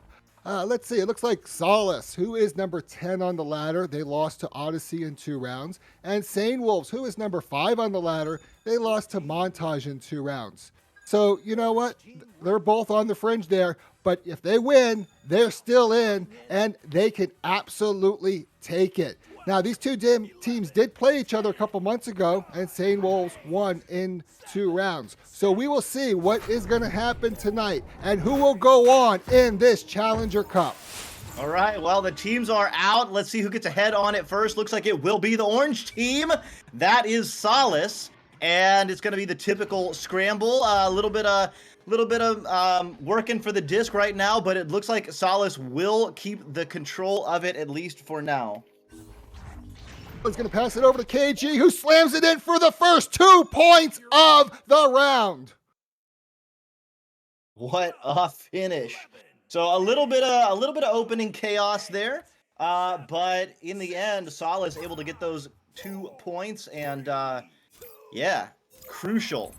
So here we go. Let's see what Sane Wolves does on their opening joust. For the first time, Camspin holding the disc very slowly, passing it up. 3 on the backside. Jax moving up. Camspin and Jax kind of bunched up just a little bit, but only 2 players. There's only 1 stack that is pressuring, so they are holding the disc well. All 4 players now have moved the disc past mid, and Pinch Nerve, some good disc control, although just right there, nice little interception. Backstack wasn't quite ready for it, though, so Squirt picks it up. 3 players going against 2, can't quite connect.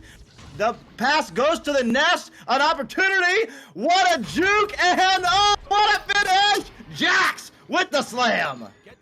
That is right. Both teams slamming it in. It is a tie game, and I expect this to be a very, very close round and match. We're now going to see a Solace joust advantage, and out of the tubes, they are coming. It's going to be Caden with that disc, send it over to the right, and it's over to Impulse.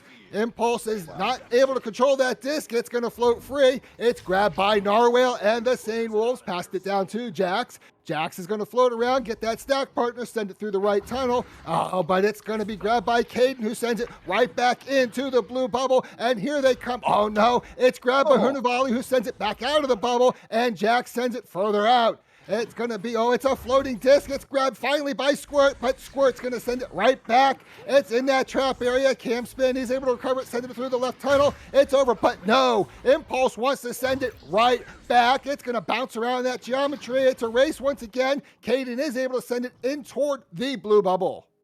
Okay, wow, what a stack, what a slam. Oh, the bounce shot. Top pocket. Impulse going in slowly. So after a little bit of chaos back and forth, it was Sane Wolves unable to get the disc cleared and came back to haunt them. So Solace, I'm being told, is the pronunciation. But anyway, they're on their defensive joust, and they are pressuring a lot more. There's no one in the goal right now, although both stacks, wow, all 4 players for Solace have gotten back, and now it's Sane Wolves' turn to turn up the pressure. Narwhal, who's going to send it back to Jackson. Jackson's going to send it forward to Camspin, behind the goal, over to Narwhal, but no, it's stolen away by Hunavali, who sends it out the left tunnel, all the way over into the blue bubble. It's not going to bounce in the goal, but it is going to, oh my God, is it? No, it's not. It is Impulse who puts it in the back of the goal for 2, taking the lead to 4.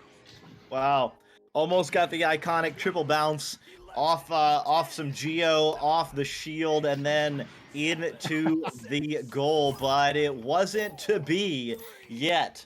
a follow-up, and Solus with a 4-point lead. Let's see what St. Wolves do. They've got 2 on the right. Looks like they're running a relay. Almost got the disc jumped. No players are together. Looks like the Solus stack will get there first, although immediately under pressure from Jax and Camspin. Wow, what a beautiful delivery into the mid, although the dump clear is going to be back. So St. Wolves will get the disc back, but their offensive joust has been broken, and now they'll have to fight in a scramble.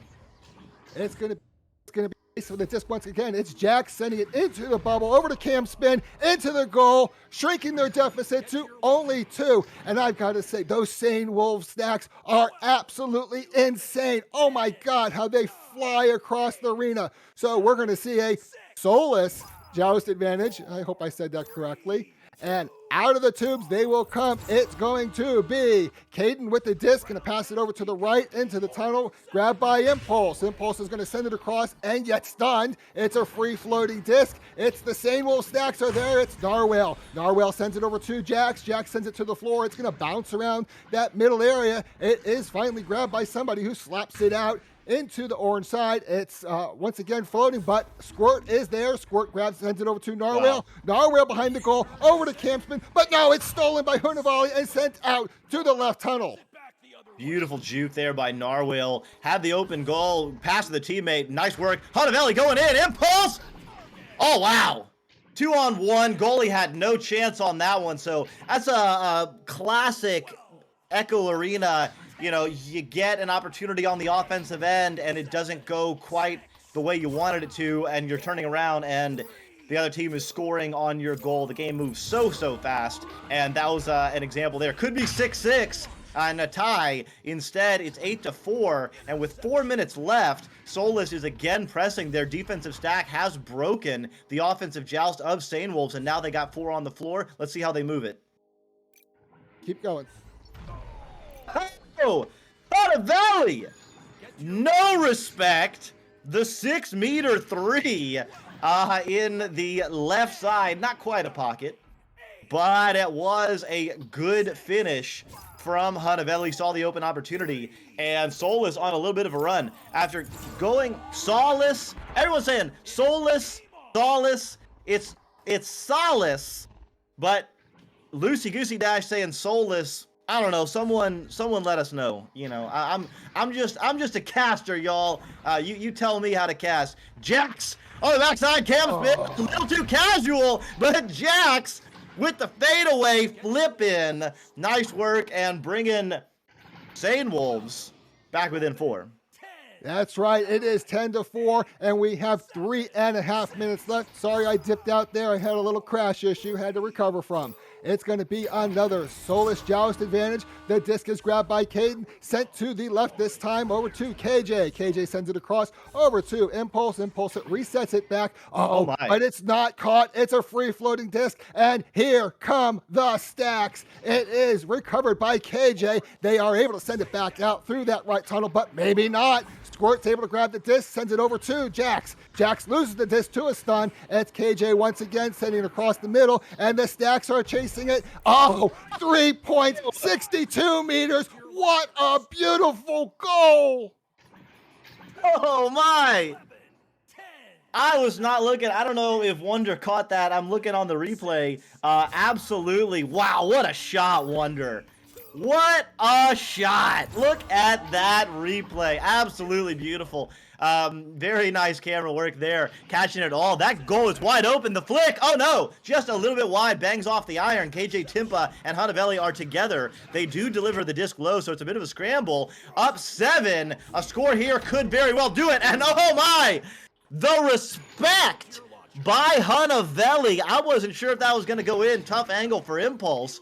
Hunavelli was right there, could have put it in, but not needed. They get the 3. The lead is now 10, and hopefully Loosey Goosey Dash can relax a little bit in the chat. Understandably, this has been a back and forth affair. It is Sade Wolves with the disc. It's going to be center cross. It's a floating disc. It's Impulse that sends it right back into the blue side over to KJ. KJ to the goal. It's not in. It's bouncing free. Caden is there. Caden's going to walk it into that bubble, pass it up to Hunter Valley in the back of the goal for 2 points, extending their lead to 12. And I believe we only have a minute and a half left. Yeah, and well, I mean, we'll save all the analysis for the middle of the round, but man, it looks like Solus has just really figured out what's going on with Sane Wolves. Their defensive joust, after being a little bit tentative in the beginning, they held back that backstack. Now they're sending all four. They're sending one stack past the mid, and they're sending one stack kind of to the mid, and they have just put so much pressure on the offense of Sane Wolves that Sane Wolves has scored, I think, like 2 points in 8 minutes or something. They got out to a quick 4-0 or 4-2 lead. There we go. So Cam's been finally putting some more points on the board for Sane Wolves after a very long drought. So hopefully maybe they could get another score here, get a little bit of momentum going, and just kind of settle in, figure out something that's going to be a little bit different going into round 2. Well, we're going to have another Solus joust advantage, and it is Caden with the disc. Caden's going to clear it out to the right. It's going to be grabbed by Impulse, who sends it into the bubble. Are they there? Oh, but it is the Sane Wolves stack. It's Squirt, who sends it back out, intercepted by Caden. Caden's going to send it across over to Impulse. Impulse down on that floor area over to, it's a floater, but Hunter Valley is able to grab it, dancing around in front of that bubble, taking a chance. 2 points, extending their lead to 12, and we are out of time. Wow. Hunter Valley is not Hunter Smelly today. They are absolutely delivering. 8 points in that round, together with 1 assist, 1 save, a steal, and 13 stuns. Absolutely wrecking house. Got a lot of help from the team, though. KJ Timpa pouring in 5, Impulse adding 7. A lot of assists on the board, a lot of stuns. On the other hand, Sane Wolves, all the scoring being done by Jackson, Camspin. They've got 4 each. And Camspin absolutely spinning heads with 18 stuns. And the rest of the team on Sane Wolves, a little light on the stunning action. So maybe that could be a way to break out these very fast assets, especially Pinch Nerve. On the defensive joust, I saw Solus running a 2-2, so that's 2 stacks on their defensive joust pretty much consistently. Maybe Sane Wolves could send a player or two to kind of break those fools up. Absolutely. However, I have noticed that Sane Wolves is a very stack-heavy team. They're almost European in that sense. They have incredible stacks. But you know what? When you're behind, you've got to change something. You've got to make something else happen. Otherwise, you're not going to be in the finals. And that is what this is all about. The winner of this game moves on in the Challenger Cup and will have a chance to play in the finals and name themselves as the champion of the continent. But now we have a neutral joust. It's pushed out by Solus. Hunter Valley has that disc, looking around, look for options, look for pass options. The goal is covered. That doesn't matter. We'll send it in anyway. 2 points, and Solus takes the lead. Wow, Hunter is on one right now. Just senses weakness, senses the ability to juke and just run around, and I mean had multiple passing options, but when you can go through a defense like that, I basically went through 2 defenders and the goalie. And look at that, jumping the shark was that front stack, back stack immediately right there. Wow, Solus is absolutely pressuring every angle for Sane Wolves right now and just dominating. That disc is going to bounce around that upper trap. It is Squirt. Squirt sends it all the way into the orange bubble. And here come those stacks. It is sent a little backward, but not with much emphasis there. Jax is able to grab it. Jax is going to juke around, send it down over to, it's picked off by Hunter Valley, who sends it through that left area. But it's not all the way through. It is recovered by Hunter Valley. And I hope I say that name right, because you never can tell. It's going to be chased down by, looks like Squirt, but no, Impulse is there, sends it into the bubble, into the goal. 3 points, extending their lead to 5. Amazing. Impulse and Hanavelli. I think it's Hanavelli. I've always heard Hanavelli, but I mean, who am I? Impulse is on one right now. That was a tough shot. Incredible shot to finish round 1 there. Camspin, what a beautiful delivery to the right side, but that stack reacting very quickly. Goal wide open. Finally! Wow. Finally, Sane Wolves has cut through the double stack with beautiful passes, delivered crisply, and the backstack was unable to get back for the wide open goal. They have been risking that wide open goal all game, and finally, Sane Wolves able to collect the 3 points. So let's see if they can get on their defensive joust and put a little pressure on Solus. Going to be Caden to Impulse. Impulse sending it into the bubble where Hunavelli is there and answers with a 3-point of their own, reestablishing their 5-point lead. And very quickly, these teams are amazing. I do expect Sane Wolves to start coming back, however. They are not a poor team. They are an excellent team. They are a Challenger Cup team. And out of the tubes they come. It's going to be, it's a slow joust. It's grabbed by Jax, who evades that stack. Jax is going to float forward, looking for some options there, sends it through the right tunnel, and it's going to float free. It is grabbed by Caden for Solus. Solus is going to walk that forward and sends it over to KJ. KJ is going to send it across over to, it looks like, I wasn't sure it was Hunavelli. Hunavelli to KJ. KJ up and across over to Impulse. Down into that bubble area, takes the shot, 2 points, extending their lead to 7.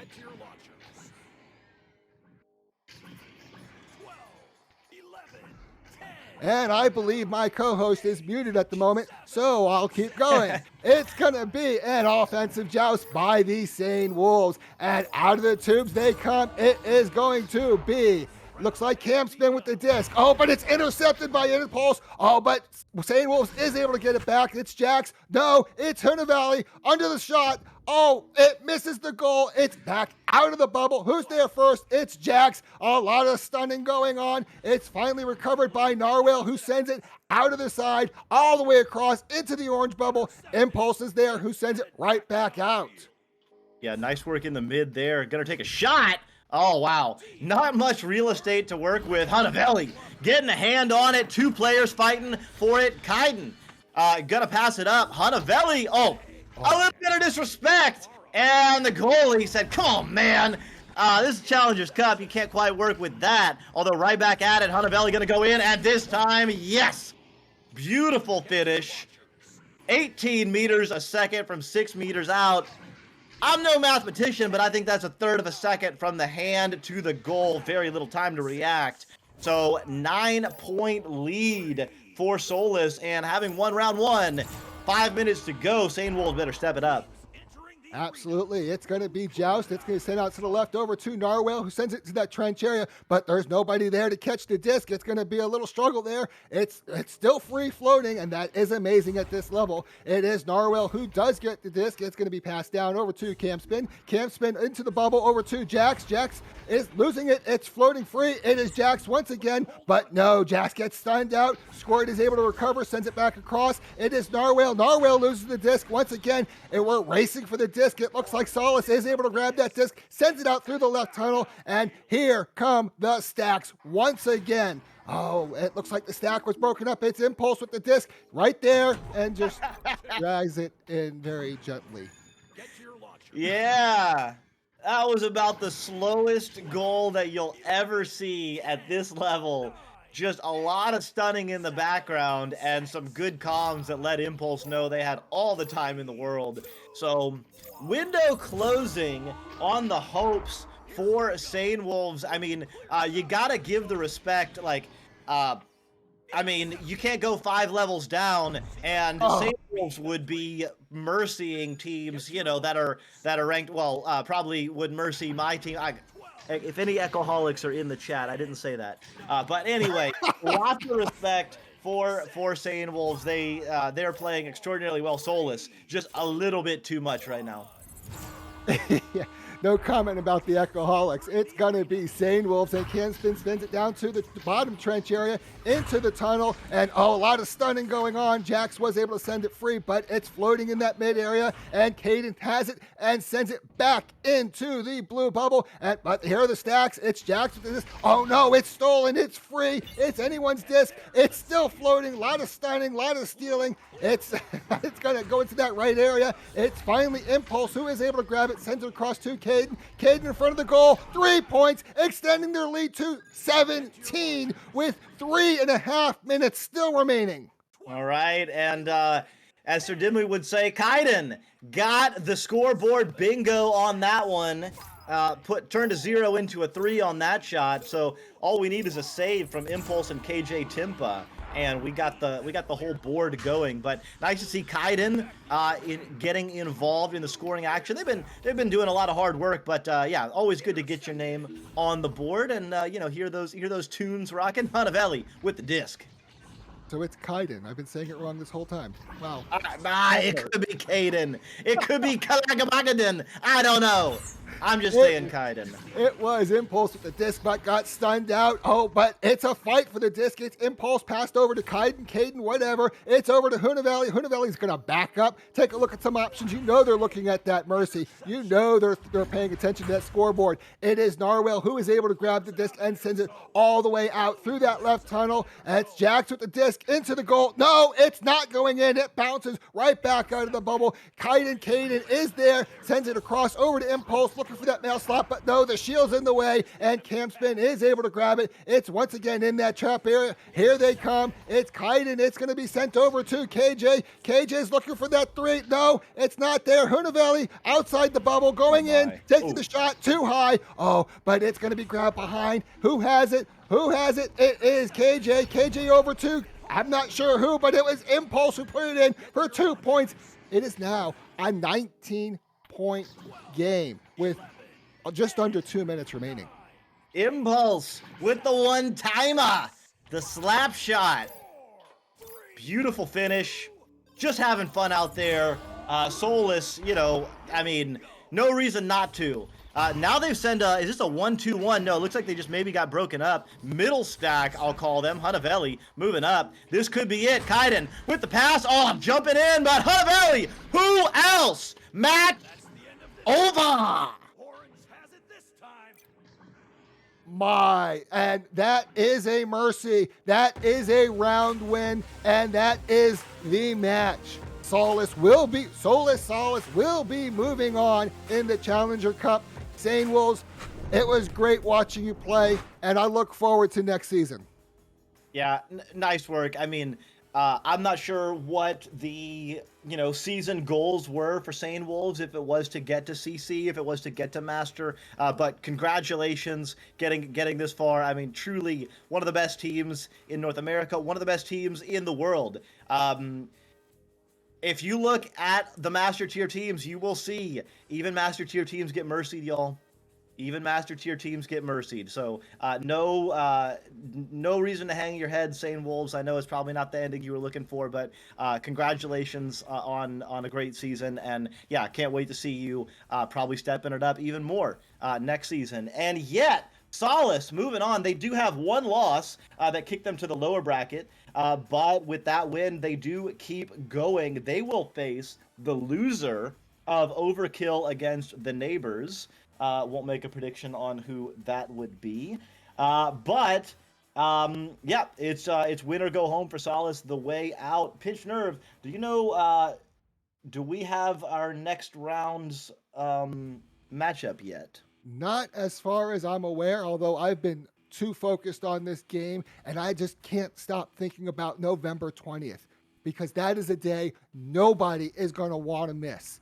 Echo Arena VRML Season 6 Grand Finals, not just for North America, but also for Europe and Oceania. This will be one of the biggest shows in VRML history, so be sure to tune in for the best, the absolute best Echo Arena you will see all year.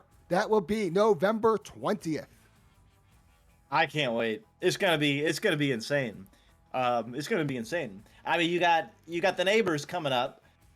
They're gonna be a force, assuming they do break through in this Challengers Cup. And I mean, it's gonna be it's always amazing. It's always better than the last. And this season, especially with all the changes in rosters, Kangos is back. I mean, you got Juicebox that they've been absolutely crushing it. Vicious right behind them. I mean, Instinct, the kind of Spaghetti 2.0. I mean, it's just gonna be a lot of fun. is it is going to be amazing. And, we're only watching the Challenger Cup.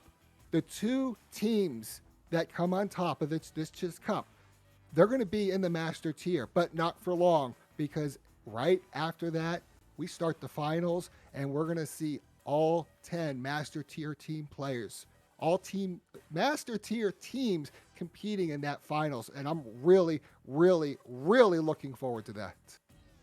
It's going to be a killer. So just checking in here on our sister channel, EchoRita_VRML2. Wow, what a game. Montage Odyssey, minute and a half left. Not quite sure who won the first round. Looks like the indicators. Oh, what a save. Montage Odyssey, 9-10, 1 point difference. So I think we're going to wonder, do we continue or should we send them? We continue. So so we're vibing, but I might just cast the rest of this minute. No. Yeah. Let's send them over. We're gonna take a quick break because there's a minute left in round 2, and that's just a killer. So I have been Doc Education. To my left, Pinch Nerve on the cams. Wonder T-Man. We got more exciting action coming for you, but right now, head over and watch this very exciting game against Montage Odyssey. We'll see you in a sec.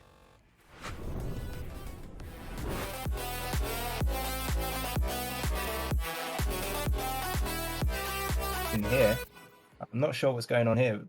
Bushibo gets it eventually over to Fire Ninja. Fire Ninja sends it all the way back to Bowtie. Stunned. Fire Ninja stunned out the player, so now Bushibo can move into the bubble. Wow, that was a quick session of passes. That was nearly an attempt, but it was read by the defense of Odyssey, potentially shutting down the attempts that Montage have, but they do have something to say about it, because Fire Ninja does try and get it forward, but an unfortunate bounce off. It doesn't matter. Ignore everything I was going to say. They do get it in. They win the second round. We're going to a third round. Do you remember earlier you were saying how you love third rounds? Merry Christmas. Oh my goodness. I took my tree out on November 1st, but I did not expect to get anything today. Unbelievable. What a shot. What a play. That was the calculation, the slowdown, everything there was amazing. Like, I had me on the edge of my seat. I was just like watching. I almost forgot I was casting. I was just my mouth open, just staring like, oh my God, what's about to happen? That was great. We're going into a round 3. I cannot wait to see what happens here. Like, again, money, like we've talked about this, like back and forth here. The difference here between these two different teams, you have Montage, who is really, really slowing things down and trying to keep things under control. Whereas on the other side, you have Odyssey, not saying, well, no one said that. Odyssey from the beginning. Odyssey is about speed. Like, they're quick, and even if they make a little mistake, it seems like they can turn it back around with either having that spatial awareness or just having a stack right there to get down there faster than Montage. What do you think? So yeah, it's a very fast game, and I think a reason for that is just the adjustability in the game. So when one mistake happens, for example, just like I was trying to say what was happening, but it was happening too quick. But Fire Ninja was coming around the right side, threw a pass in, it hit the post, it bounced back, but somehow recovered from that situation and set up a cut opportunity where that just ended up going in. It's the adaptability, it's the recovery. I haven't opened my mouth all stream, but I really want to here because I do not want to let that go to waste. The fact that Montage there just realizing how much Odyssey was excelling on their counterattacks here, right? They've been scoring really quickly off their offensive joust. So Montage coming in there, intentionally killing like 30 seconds of time just so if they scored, Odyssey wouldn't get a counterattack. Absolutely love that. Okay, back to you guys. Unbelievable. No, thank you. Actually, my apologies. I forgot to mention Offbeat here on the cameras and helping us out. My apologies, Offbeat. I should have called you out much earlier. I appreciate that. So definitely appreciate that call in. As right now, Odyssey has that, sending that over to Loguipo. Loguipo's looking around for those 2 points and is able to get 3 as it's right on the edge of the bubble with 18 meters a second and in. And that is the first set of points on the board. Wow, unbelievable. As they Odyssey taking it out from the start. Yeah, what Offbeat just said then, that went over my head. Yeah, that's genius play. The strategic time, I was confused. Why are they taking so long? No, that was so smart. That was very clever. And here we have Montage coming out, finding a pass, and that front stack nearly picked it up from the side of Odyssey. As they do, are they trying to chase this down? Yep, patiently waiting, but it's passed back to Bushibo on the backline. Bushibo moving forward with this patient play that we're seeing from them as they set up for their dribble play, clearing it down. There is a player that just misses it. This is now loose, but it's okay because it's picked up again. That was an open goal. That was an opportunity, but it was read by Lil Guipo. And we have Bushibo on the background again, picking this up, resetting it back to the backstack that was prepared. It's forward to XA, who fancies their chances, passing it forward. And we have someone to collect this. We have G Tyler.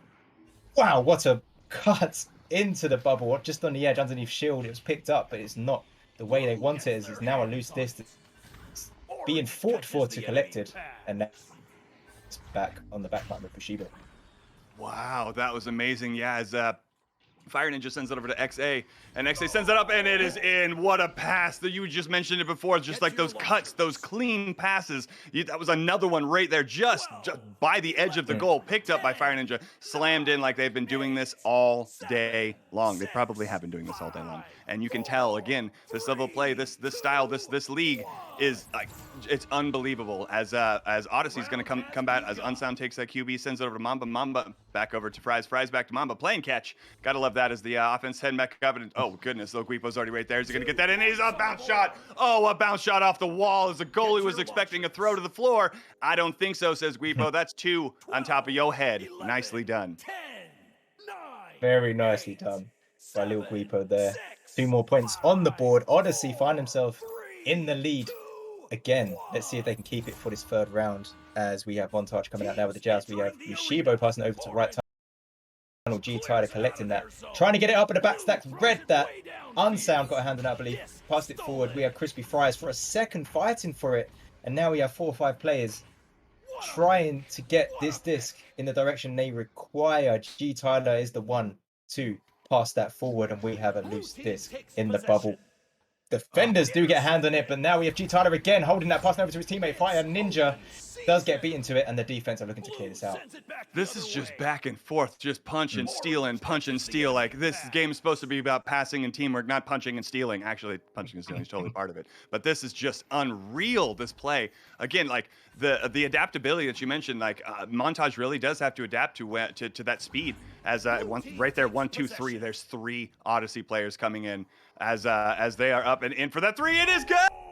My goodness, Little Guipo with 3 more points on the board. Nicely done, as that lead has been extended down by 2 threes right now.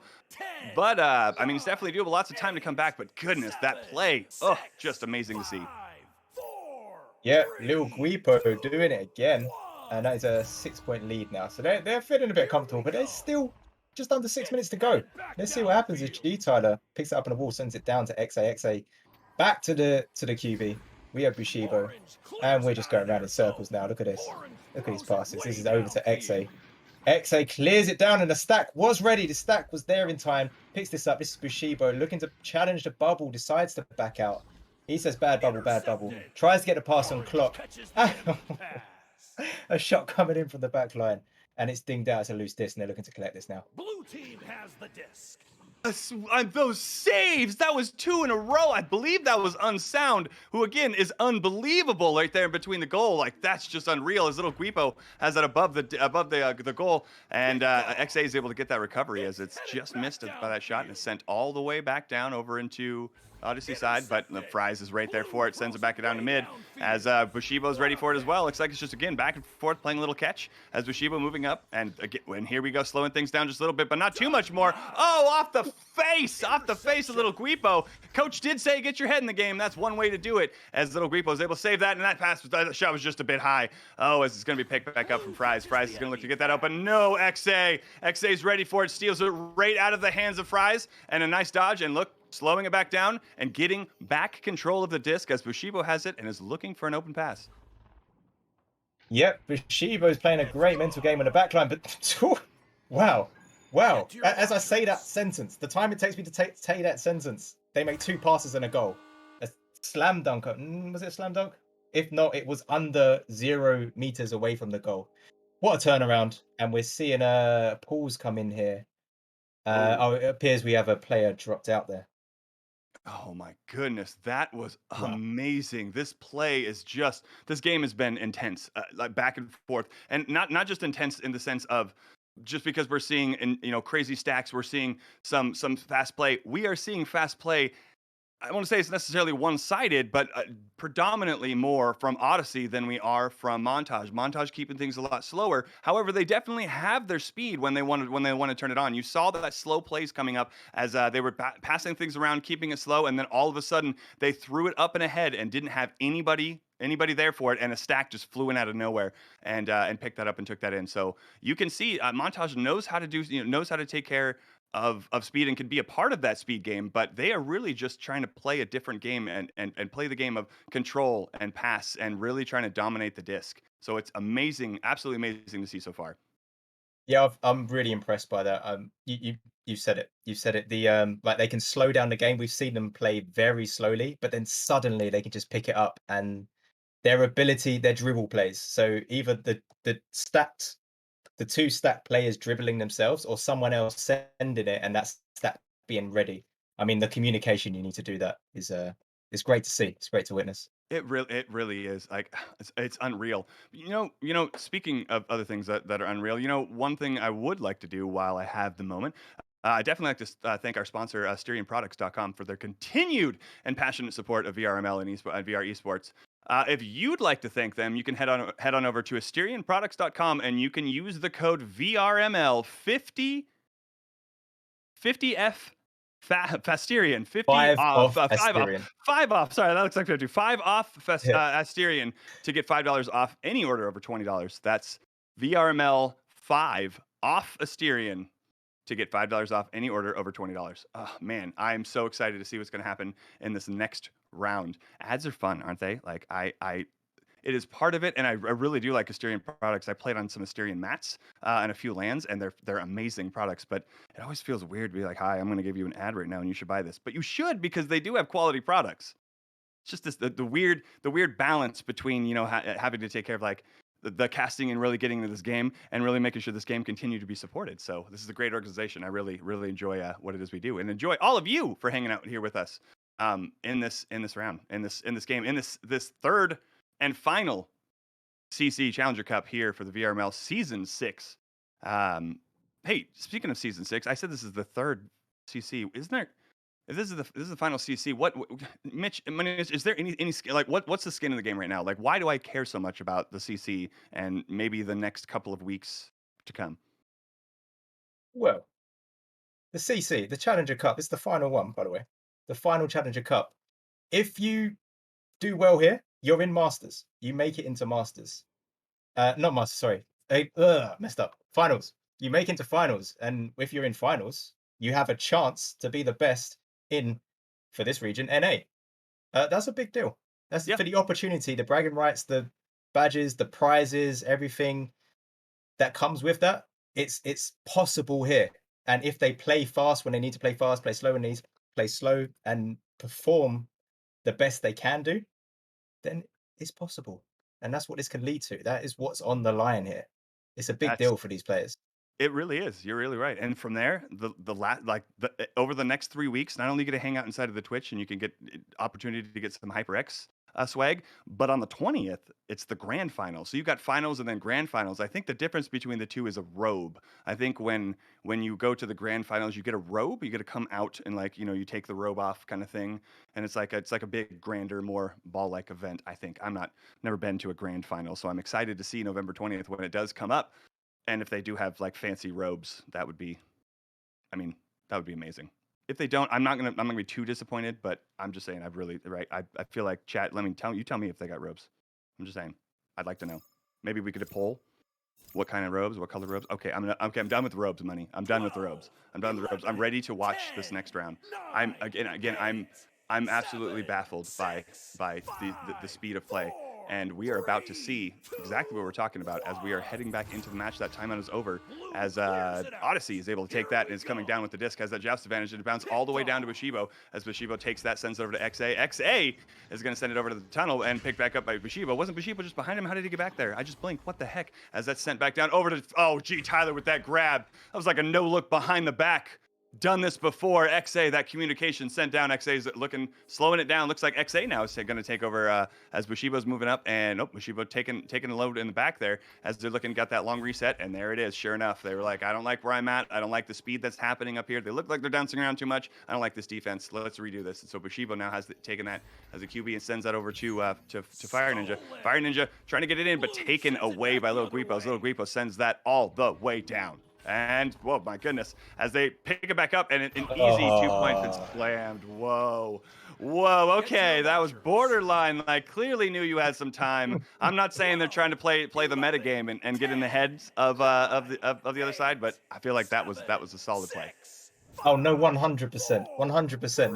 That was the meta game that happening right there. This is like, look how much time you've just given us. Look how quickly we can get right into your bubble and dunk this in. And let's see how that affects the mental game of Montage. As they, regardless of all of that, they take their time. They run the show. They run the rhythm as they pass it over to the left tunnel. We have G Tyler holding this and looking for XA, who's stacked up with Fire Ninja. They received this at the bottom of the bubble. Passing it up for the cut. The cut wasn't ready. Oh, they went for the goldie stun instead of receiving the cut. This is now XA holding this and sending it into the goal. That was clean. That was lovely. That is 2 points for the side of Montage.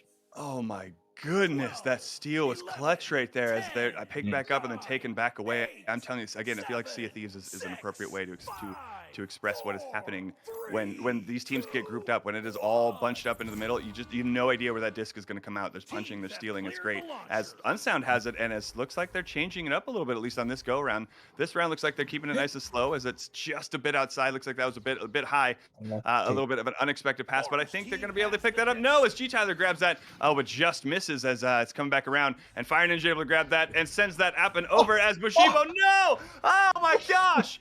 They had an opportunity, and they still have an opportunity as G Tyler gets that, but that's just bounced off of the ding ring, off the player, and it looks like it's picked back up, and XA is going to be dancing around. Can he get it in? No, they're going to reset it back to Bushibo, and Bushibo is going to slow it down, but not too slow, as it's going to G Tyler. G Tyler sends over, but no, Little Guipo, it just says, I don't think so. I'm sending that out, as Bushibo picks it back up, and they send it over to XA. XA sending it over to G Tyler. G Tyler off the wall, and it is in, off the pyramid. Nicely done. Good play on both sides.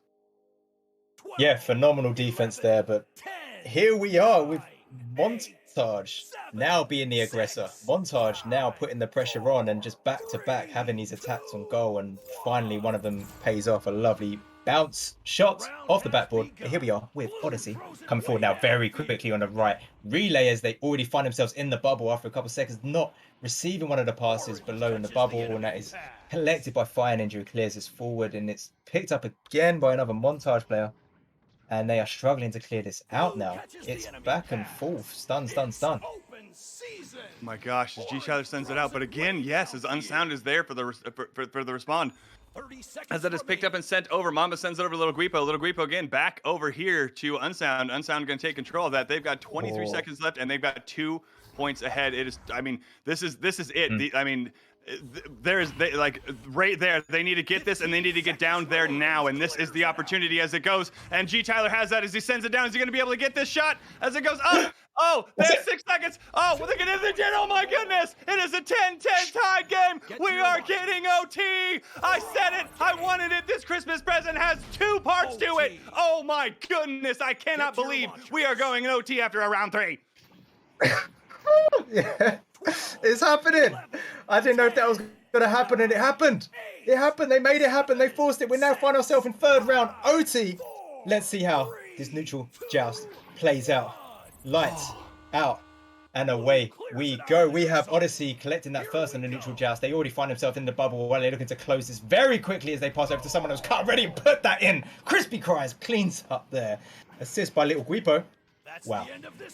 Wow. We just 8 more seconds. That's all that was needed. 8 seconds, folks. We were talking about the speed. We were talking about blinking. I mean, again, Money, you mentioned it over and over again. Like, it's just that adaptability, that speed, that quickness. Like, 8 seconds. That's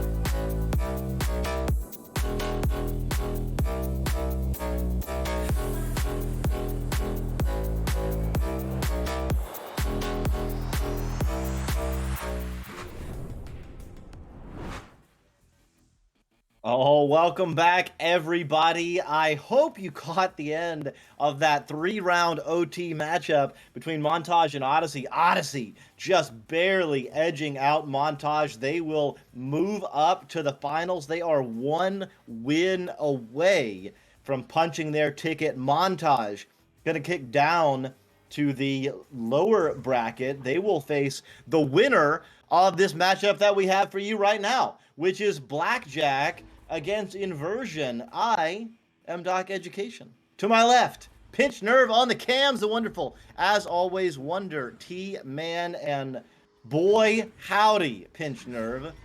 Things are heating up here. How are you? I'm doing good. You know, we have Inversion. Inversion just lost to Overkill, lost to the neighbors in 2 rounds, and we have them against Blackjack, who lost to Overkill in 3 rounds. These teams have played each other before in this season, just a couple months ago. And that game, Inversion won in 3 rounds.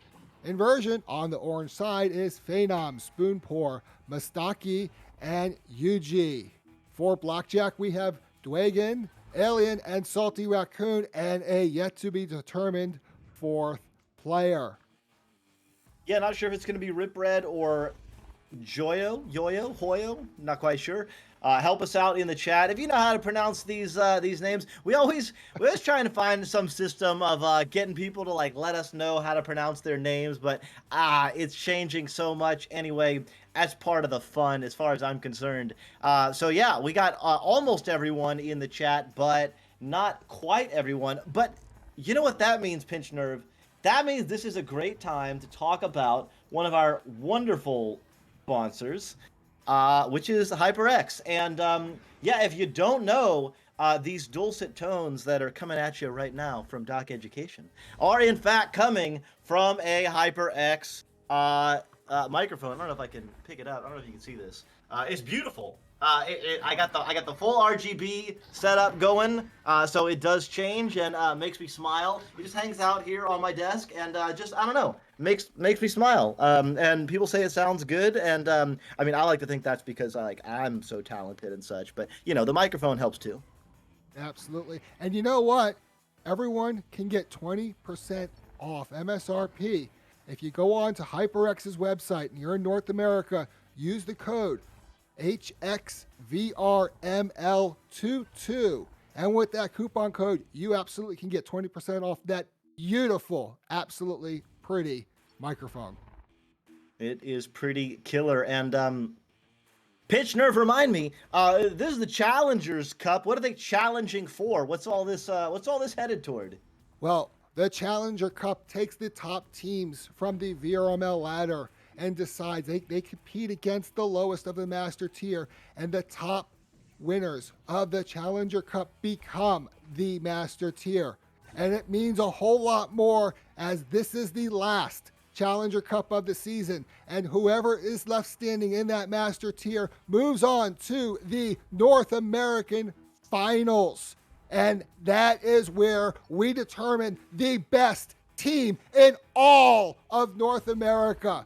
But not only that, because while North America is playing their finals, Europe is going to be playing their finals, and Oceania is going to be playing theirs. And it's all going to end on November 20th when we have the grand finals, when the final games are played, when the champions are finally crowned. It's always a fun time. You know, we play this game for fun, and everyone in chat, you know, I'm sure almost everyone is an Echo player or knows an Echo player. But it's also cool to see the really top tier players just get after it, and with all on the line. I mean, you could feel the tension, you can feel the excitement, you can feel the nerves, and yeah, we spread it out over a couple of weekends this season. We'll definitely look for some feedback on that, but yeah, it allows us to kind of build up the hype. So we got the Challengers Cup this weekend. We got the first weekend of the EU and NA finals going next weekend, and then the grand finals on the 19th, and then it all goes down on the 20th. So yeah, a lot of excitement going into the holidays. Hope everyone's out there having a good time, enjoying some Echo, enjoying some fun, some friends, hanging out in the Twitch chat. Say hi. Let us know how you're feeling, what's going on, and yeah, just some good vibes. Absolutely. And you know what? You got a chance to call out a sponsor, so I'm going to call out another one. We'd like to thank AsterianProducts.com for their continued and passionate support of VRML and VR esports. If you would like to thank them because they have some really awesome products, head on over to AsterianProducts.com and use the code VRML5OFF Asterian to get $5 off any order over $20. And it sounds like one of the teams has readied up. I'm not sure which one, but as soon as that other team readies up, we will start this match to find out which team moves on in the Challenger Cup and which team goes home. And just drop the Asterian Products code there. So, in case you couldn't quite pick it up, and I'll also drop the HyperX. Oh, look at that. Pinch Nerve getting me. Yeah, HyperX, VRML 22, and VRML 5 off Asterian. So some nice little promo codes for you. And yeah, I mean, Asterian Products has some pretty slick stuff there. I've been looking at their little charger for a good long while. I think that thing is pretty slick. But in any case, yeah, I do have one of their VRML mats, and that thing is pretty slick. Pretty slick. Absolutely. And well, I got to tell you about the HyperX stuff. You have the microphone. Have you ever used their earbuds? I haven't. I've heard great haven't. things about them. I have heard absolutely amazing things about them. And you know what? Starting tomorrow and throughout the rest of the Challenger Cup and finals, we're going to be giving away those products. What? For free. We're just going to be giving them away. People tune into VRML Master League and they can just enter in and win free HyperX products. Amazing. You tell me that you just watch and maybe you type some funny word in chat or something, and then like your name gets put in a thing? Well, I don't think you have to type a funny word. It's probably some other word, but absolutely. Thanks, Noyama 3. I do bring the hair for the people. Doc is a man of the people. I like to have fun. I like to bring a little bit extra goofiness. Why not? Like, why take yourself too seriously here? We're robots floating around in space, or we're monkeys like clinging to this dirty rock slinging through space. I mean, it's a kind of a wild ride when you think about it. So have a little fun, and I can tell you. All 8 players are having fun for Inversion and Blackjack, and yet they are not fully ready. Although I do see a blue player cutting into the ready room. Maybe we'll hear the ding, ding, ding, and yes, we do. So I think we're going to be having some action coming at you pretty soon. Yeah, Pinch Nerve, I mean, just a reminder, this is an elimination game. So whoever wins is going to be going forward, and whoever loses, that's it. They are done. So you're going to see all the stops pulled out. Wouldn't be surprised for some strategic timeouts as the game changes and shifts. You got any predictions here, Pinch Nerve? I'm going to have a whole lot of fun watching. That's the only prediction I'm willing to make.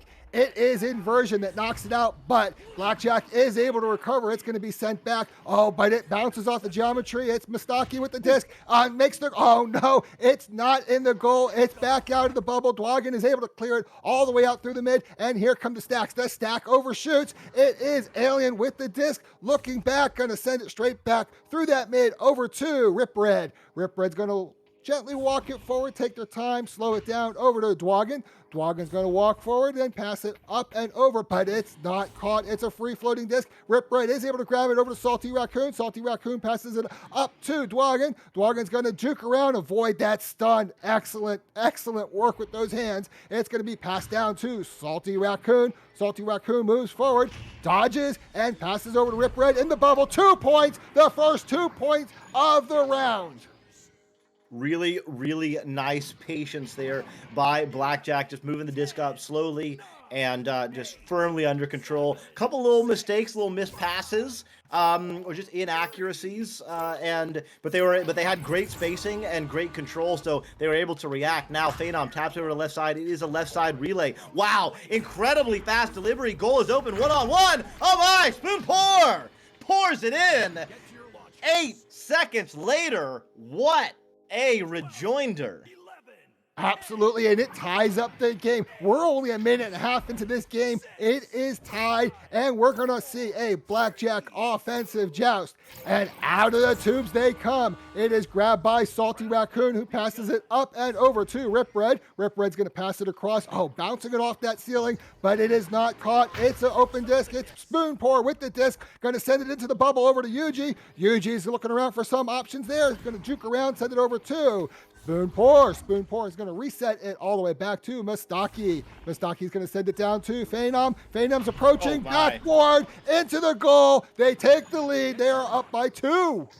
Nice work there, Phenom, recognizing that the goalie had all their attention toward the front, not quite able to react, and a nice little flick of the wrist. Very quick release, and right in the middle of the I call it the middle pocket. Salty Raccoon now delivering over to the right side. Rip Red gonna react. They do have looks like a 1-2-1 going. So Yuji pushing, Salty gonna deliver through. What a pass! Middle stack, Spoon Pour and Phenom adding a lot of pressure. They are staying together very well, redirecting all over the arena. Just watch them wherever the passes go. There they are, and yet the passes continue. Incredible disc movement there by Blackjack. Alien now one-handing it. What a reset. Salty over to the right side. Dwagon going in. What a cutter! Oh my!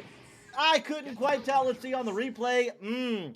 Might have been a sweet home, but it goes down as a 2-4-4. That's right, and I would not want to be Mustaki now because everyone's looking and why'd that disc go off of you? Well, you know what? It happens when you're the goalie. It's nothing you can do about it. It is Phenom with the disc on the joust. Going to take their time, draw out that stack there. It's going to be sent down to the middle, but bounces off the geometry. Rip Red is able to recover it, passes over to Dwagon, who makes the shot, but no, it's off the ding ring. It bounces out of the bubble. Rip Red is able to recover it, resets it back to Salty Raccoon. Salty Raccoon passes it down. Dwagon is able to grab it off the bounce, pass it up to Alien. Alien down and in by Rip Red, extending Blackjack's lead by 2. Amazing. And we do get a pause. So, not quite sure, but I'll take this time to let our wonderful Wonder Team man on the cams know that in addition to Sweet Home Alabama, there is also a tune that has a little bit in it that goes, Sweet Home Chicago. So, broaden your artistic interests a little bit, my friend. I've never heard that before. You know, I know Sweet Home. Everyone knows Sweet Home Alabama. It looks like that was a pause by inversion, but they are already starting the clock right back up. So we're going to see an offensive joust once again by inversion. All right. So a quick little pause, just enough to see. Do I have even perms to? Can I? Oh my! Look at that. A little link in chat for you there, Wonder T man. When you get the chance, the Blues Brothers, my friend. Alien with the disc, passing over to Dwagon. Dwagon getting licked by Phenom. Phenom moving under pressure. Oh, Alien punks him right back. Delivers over to the left side. Goal is open, but there is no window, so they will reset. It's going to be over to Salty Raccoon. Salty Raccoon's going to pass it over to the right, over into the hands of Dwagon. Dwagon sends it straight down over to Alien. Alien starts approaching that bubble, but no, it's stolen away. It is Yuji with the disc. Yuji's going to send it out and across, but it's picked off by Salty Raccoon. Passes it over to Rip Red. Rip Red up and across over to Dwagon and down to Alien. Inside that bubble, it's going to be reset down to Salty Raccoon. Salty Raccoon's going to send it across to Rip Red. Oh, it's not in. It's out of the bubble. It's a race. but Salty Raccoon, no, it's not Salty Raccoon, it was Yuji. It's a stun fest out there. It is Rip Red with the disc. Rip Red's juking across, gonna pass it across over to Salty Raccoon, who is able to grab that disc and sends it right back to Rip Red. Rip Red's gonna pass it right back down to the Salty Raccoon. I really wonder about that name. It's going to be sent across and into the bubble to Dwagon. Dwagon's going to walk it back, pass it across over to Rip Red in the goal. 2 points, extending their lead to 4. Incredible patience there by Blackjack. Just amazing passing all throughout. Really good pressure by Inversion. But Blackjack, I mean, you can tell their comms are very good because whenever they're getting pressured, they always have an outlet. They always know where they're passing. The passes are coming out crisp on delivery. But look at this. The defensive pressure there by Blackjack a little too much. Yuji, though, getting the disc. What a reset, and incredibly well spaced right from the get-go. Our Inversion passing over to the right side. Passing right back to Phenom. Phenom now at the Nugget and passing, delivering it in. Oh my! Two-man game! Phenom and Spoon Pour. Do-si-do action. And just a little bit too much and just in time because that was a nice little run there by Blackjack to take a 4-point lead. But it's now cut in half. 2-point lead. And let's see what Inversion does. And we're going to see a Blackjack offensive joust. It's going to be sent straight down the middle over to Rip Red. Rip Red down to Alien. Alien's on that bottom of the trench. Is going to pass it up to Dwagon. Dwagon's hip in that bubble. Going to reset it back to Salty Raccoon. Salty Raccoon's going to dip down. A lot of dodging, but not enough. That disc is grabbed by Yuji. Yuji's going to send it out through that left tunnel and all the way into the blue bubble. But here are the stacks. It's Alien with the disc. Alien's going to walk it outside that bubble, pass it across and over to Dwagon. Dwagon's going to send it through that left tunnel. I hear a lot of stunning, and Phenom is the perpetrator. Grabs the disc, sends it down into the bubble, but it is not caught. Fortunately for them, Yuji is able to grab it, pass it back to Phenom. Phenom up to Yuji. Yuji into the goal for 2 points on a very slim angle. It is now a tie game, and we're down to 2 minutes and 40 seconds remaining. Man, remember, guys, this is elimination. It is all on the line. So every round is absolutely massive. And what a big answer from Inversion after giving up, I think, a 4, maybe even a 6-point lead there for the moment. They have responded and are pressuring, although Blackjack, they're just so calm and collected. The passing! Get to your launchers. Jaw-dropping passing. No misses, just pass. How can you possibly defend against that? Even with stacks, you just can't defend against it unless you have somebody taking out those stacks. But we're going to see that Inversion offensive joust. It's Phenom over to Spoon Pour. Spoon Pour is going to hang around in that table area and send it straight back to Phenom. Nice little behind the back reset there. Phenom sends it down into that trench area. Oh, but it's picked off, but no, it's grabbed back. It's a free-floating disc. Alien's chasing it. Alien is able to recover that disc. Is going to reset it back to the Salty Raccoon. Salty Raccoon's going to dance around. Oh, it was slapped free. It's a free-floating disc once again. Who gets there first? It is Alien once again, sending it out through that left tunnel. No, Rip Red is there, sends it further along. It's in the orange bubble. It's going to be slapped free by Spoon Pour. But wait, Phenom is there. Phenom is going to send it out through the mid, over to Yuji. Yuji over to Mistaki and into, oh no, off the ding ring. Oh, that has got to hurt. Mistaki made a little mistake there, but that's okay. It is grabbed by Spoon Pour. Spoon Pour down to Phenom. Phenom walking across, going to pass it up. A very slow pass there up to Mistaki. Mistaki in the bubble gets stunned out, and Alien is able to recover it, send it out through the left tunnel.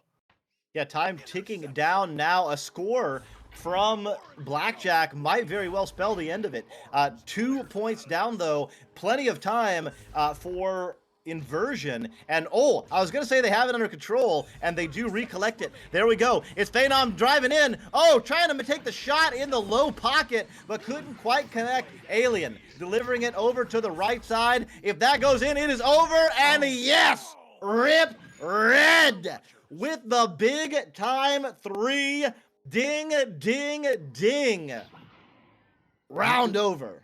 Absolutely. Well, we're going to see one more offensive joust. It won't amount to a whole lot. Maybe grab the disc and let it go. But yes, that round is over. It is blackjack in the first round. But this is 2 out of 3, and Eversion absolutely has a chance to win these next 2 rounds. Absolutely, and I want to give a huge shout out to Doc Education for the Prime for the 8 months. Thanks, Doc Education. If you don't know, if you do have Amazon Prime, you can connect your Prime with your Twitch, and you can actually sub for free. There's actually Amazon they want to know what you're up to. Let's put it that way. They're paying for your information, but you can take $5 out of Jeff Bezos' pocket and put it in the hands of hardworking streamers like us. Support Echo Arena, VRML, and good time to sub. Somebody's taking a time out here in between rounds, and did you just call out yourself? I may have. You just called yourself. Wow. Wow. Well, you know what? When you cast for VRML, you get to be that way, I guess. Hey, you know what? These teams also, I watch these teams all the time. I cast with these teams. They are incredible, but they know they're incredible. They really, really do. And I have no doubt Inversion, Phenom, where is Phenom? Will come back, take the second round, and leave us in suspense for that third round, because this is the Challenger Cup. This is everything. The loser is done. The winner goes on and has a chance to win the finals. They have a chance to be the North American champion of Echo Arena. All right, well, Dimwee is telling me that I got trolled by the ad break, so I'll give the same spiel. Look, if you have Amazon Prime, you can connect your Amazon Prime to your Twitch account, and every month you get a free sub to one channel.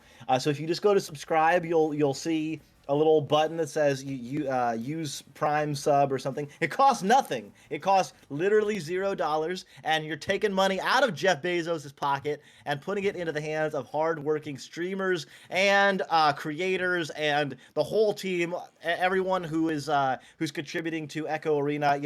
We got a lot of bills over here. We got we got all these servers to handle all this stuff. There's stuff going on, you guys, and we do appreciate your support. So yeah, join the Prime crew and give us that sub. Absolutely. And another way you could support the casters and creators and the camera people is to become one. VRML is always looking for casters, for creators, for cameras. And if you don't know how to do it, we'll teach you. It's not hard.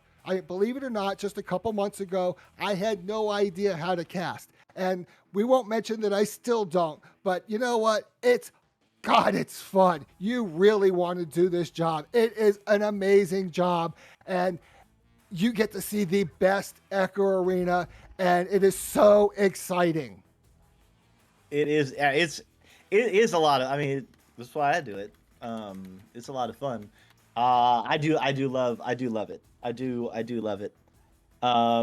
So yeah, we do have the timeout still kicking. Let me just jump in and see. Oh, we got about a minute left on that timer, and about 30 seconds. So a maximum of a minute and a half. And as everyone knows, including all the mods in chat, rules in Echo Arena or VRML are always followed to the letter, never bent nor broken, and also always known. And everyone knows that in between rounds, you are allowed 1 4-minute timeout plus the minute that always happens between rounds. That is your 5 minutes. It's not 5-minute timeout plus the 1 minute, 4 minutes on the timeout, and then plus the 1 minute. So everyone, of course, knows that, and everyone, of course, knows that you can do that. Both teams can do that once between each round, and then you get the one in-game timeout. But in any case, everyone is back in. I think someone had maybe a hardware reset, and good time to just take a mental reset as well and recollect. That was a close first round. Blackjack took it a little bit convincingly at the end, won by 5, and Inversion only getting the 8 points. But it could definitely have gone another way. And Blackjack does not want it to go another way. They don't want it to invert. They want to continue and take this second round and go on to the next round. Absolutely. Just looking at the stats real quickly, it looks like Blackjack possessed the disc considerably longer. They did spend a lot of time with very patient passing among their teams, and it looks like it absolutely paid off in that first round. And wow, Rip Red, 9 points. The next person on the list was 2 points. So yeah, maybe take out Rip Red and try to slow them down a little bit more than they're slowing it down already. And with that, we got round 2 action coming at you. Again, remember, this is elimination. So if Blackjack wins, Inverted is done. That is it. Season 6 book closed for them. But as casters, as fans, of course, we're rooting for a round 3. Head on it first by Inversion. Phenom can't quite get it. The disc bounces all the way back, and the goal is open. Rip Red gonna take a shot. Oh my! That is about as unfortunate of a series of events as you can have to start a round. Inversion winning the joust, very nearly getting a hand on it and under control. Instead, a 3 on the other side. Rough one. Yeah, at 20 seconds in, 3 points, not the best way for Inversion to start this round, but they have the offensive joust. It's Mustaki. Oh, but it's intercepted by Rip Red, who's going to send it back into the bubble, but not in the goal. That's okay. Alien's going to put it in for them. Their lead is now 5, and they're taking much less time doing it this time. No passes necessary when it's straight into the goal. Yeah, I mean, this is tough. This is a really tough way to start a round, especially being down 1 round with your backs against the wall, facing elimination. Phenom delivers over to the left side. They're going to get it quickly through mid. Spoonpour, very wisely just juking, giving time for the teammates to get a little bit better spacing. Wow, nearly getting punched out by Rip Red. Quite dangerous there, but it works out. Beautiful passing here. Mistaka. Oh my. Oh, very unfortunate. Beautiful little spin move on the pole, but not quite able to finish. It's going to bounce in that upper trap area. Alien is able to slap it out through the left tunnel, and it's a free-floating disc down in that trap area. Here come the stacks. It is Alien who's able to recover. It's going to juke backward a little bit, pass it over to Salty Raccoon, over to Rip Red, in the goal, 2 points. They are now up by 7, and we're less than 2 minutes into this round.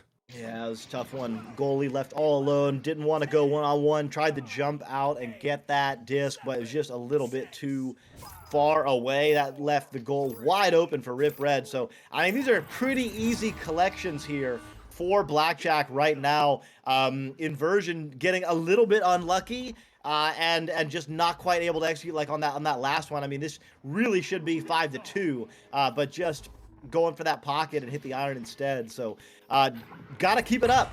Nothing to do but just bite down and try and wait for the disc to bounce your way, and that could be the start of it. Disc is free. Looks like the stack from Inversion gonna be their first Yuji in the area. Immediately under pressure, does get around that pressure, and now they're on the attack. Out, but not before passing it over to Phenom. But Phenom is not able to hold control. It's Alien with the disc, bounce it off that ceiling, off the backboard, but back out of the bubble. Oh, a ding by Rip Red, and it's out. It's Phenom able to clear it out. Geometry jumps in the way. Yes, it does move, and it's going to get slapped out over to Salty Raccoon. Salty Raccoon back to Dwagon. Dwagon over to Rip Red. Rip Red over to Alien. Alien, gets stunned out. It's a free-floating disc. It is Phenom who is able to recover it. It's going to bounce off the geometry and bounce around there. Who grabs it? It's Alien. Alien grabs that disc, looks forward, looking for those options, juking around, resets it all the way back to Salty Raccoon, and Salty Raccoon slows it down. Going to pass it over to Dwagon. Dwagon's going to do a little, not enough dodging because gets stunned out by Mustaki, and it's cleared out through the center and into, not quite into the blue bubble, but it's a race. It's going to be finally grabbed by Rip Red, who does not want that disc there and sends it all the way out. It's grabbed by Alien, and Alien's going to send it toward the goal, and off the ding ring and back out of the bubble. And it's free floating. Who's going to grab that? It's Alien. Alien's going to juke around, send it across over to Salty Raccoon, but it's stolen by Mustaki, who's able to clear it out through the middle. Disc bouncing deep in the bubble. That's got a chance. Oh my. Almost bounced straight up. Picked up by Spoonpour. Has UG open. Gonna take it in themselves. Oh, a funny bounce off the backside. Wow. Spoonpour dancing in the bubble. And I don't know, juked everyone out, including this caster. I don't know if Wonder was able to follow that. But in any case, goes down for 2, and I mean, there's still 5.5 minutes left after that initial barrage of 7 points to 0. Blackjack has slowed down here, so let's see what Inversion can do. They have the disc. They are back on the attack. Boom! UGO! Big time 3. Zane Dash with the prime. That's what I'm talking about. Right on time. Big W. And I mean, Inversion right back in it, only down 3, and we got 5 minutes left. Salty Raccoon's going to send it across over to Rip Red. Rip Red over the top, but it's not caught. It's floating free right into the goal. 3 points, Rip Red, 47 meters, and a very stately 10 meters per second. Stately. Hey, you got to think of words. I came up with a word. It's going to be the Inversion Joust. Very appropriate. That tickled my brain. Spoonpour now play a tickle with Alien, and Alien not interested. Gave him the old saucer section to the face. I've been watching too much Star Trek: The Next Generation. Now, Rip Red is right there and ripping through the chaos for the slam. Goes down as an inside shot. Not quite sure. Throw distance was 0 meters. But in any case, back to an 8-point lead for Blackjack. You know what? Inversion still has 4 minutes or almost 4 minutes, and that is not a problem of teams of this caliber. It's passed over to Spoonpour.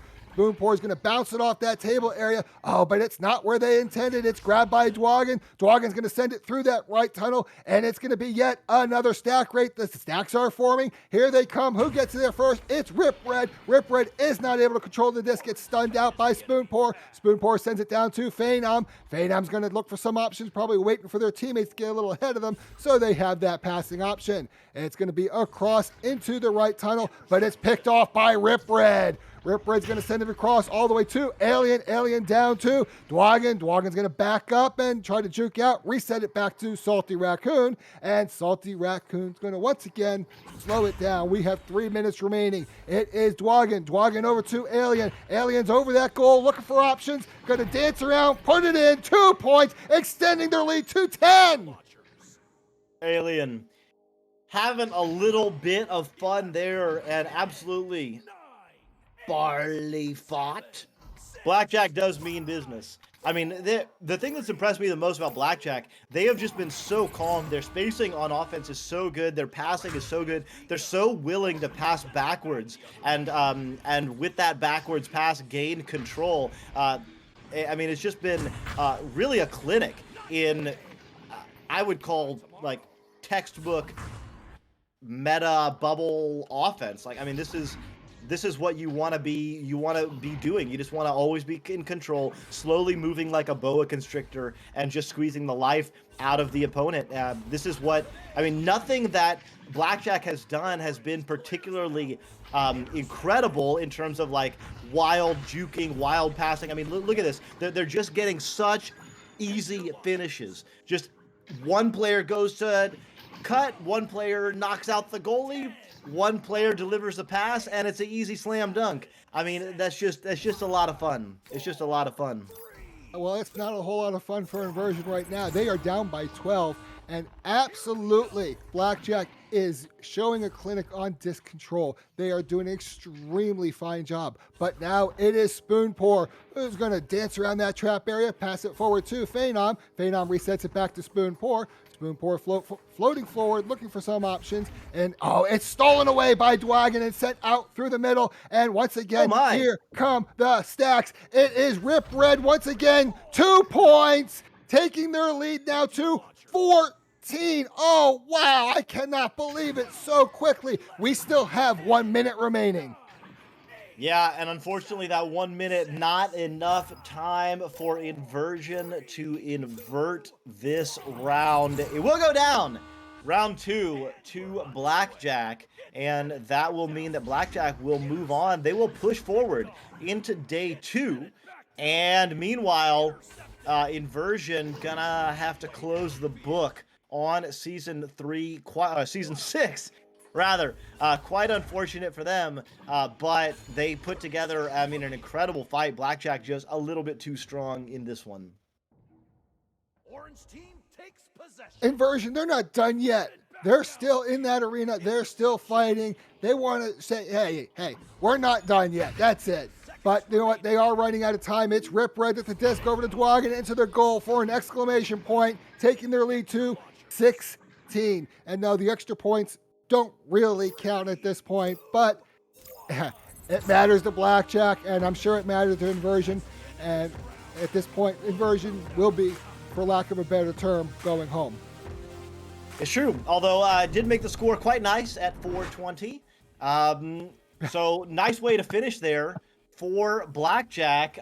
Congratulations, Blackjack. Congratulations, Inversion. I know it's difficult to take that L, but I mean, big W on the season. You got to the Challengers Cup and you played extraordinarily well, made it a good fight against a great team for Blackjack. So just nice work all around.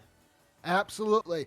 But now Blackjack is going to move forward in this Challenger Cup, and the winners of the Challenger Cup move on to the finals. And those who do well in the finals will move forward to November 20th. And you are not going to want to miss that day.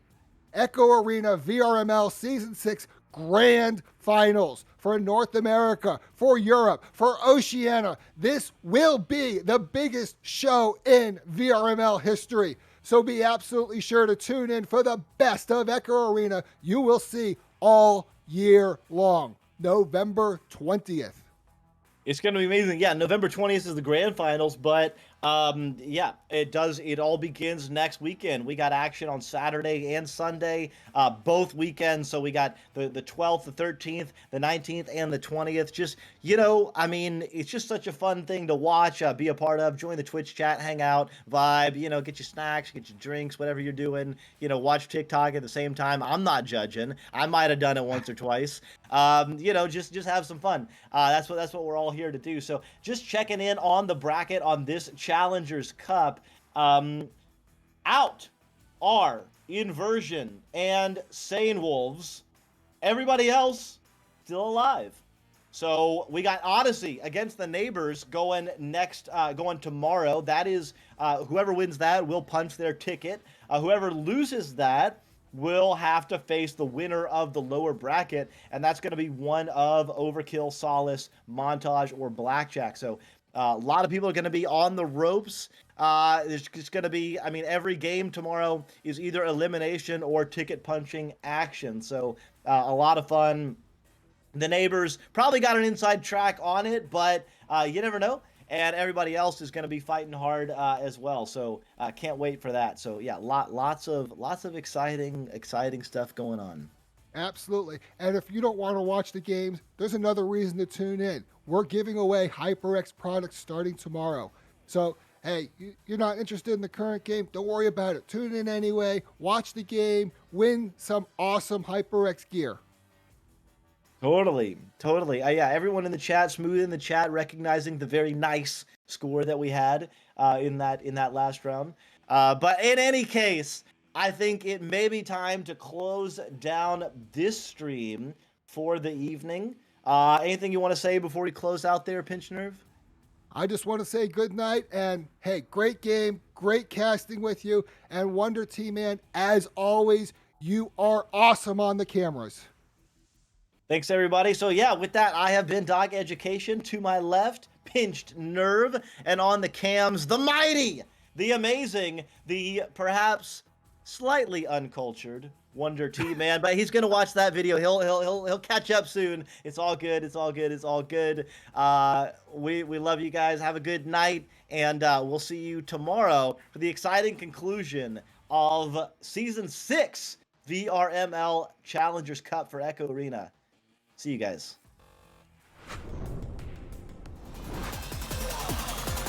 And we're underway.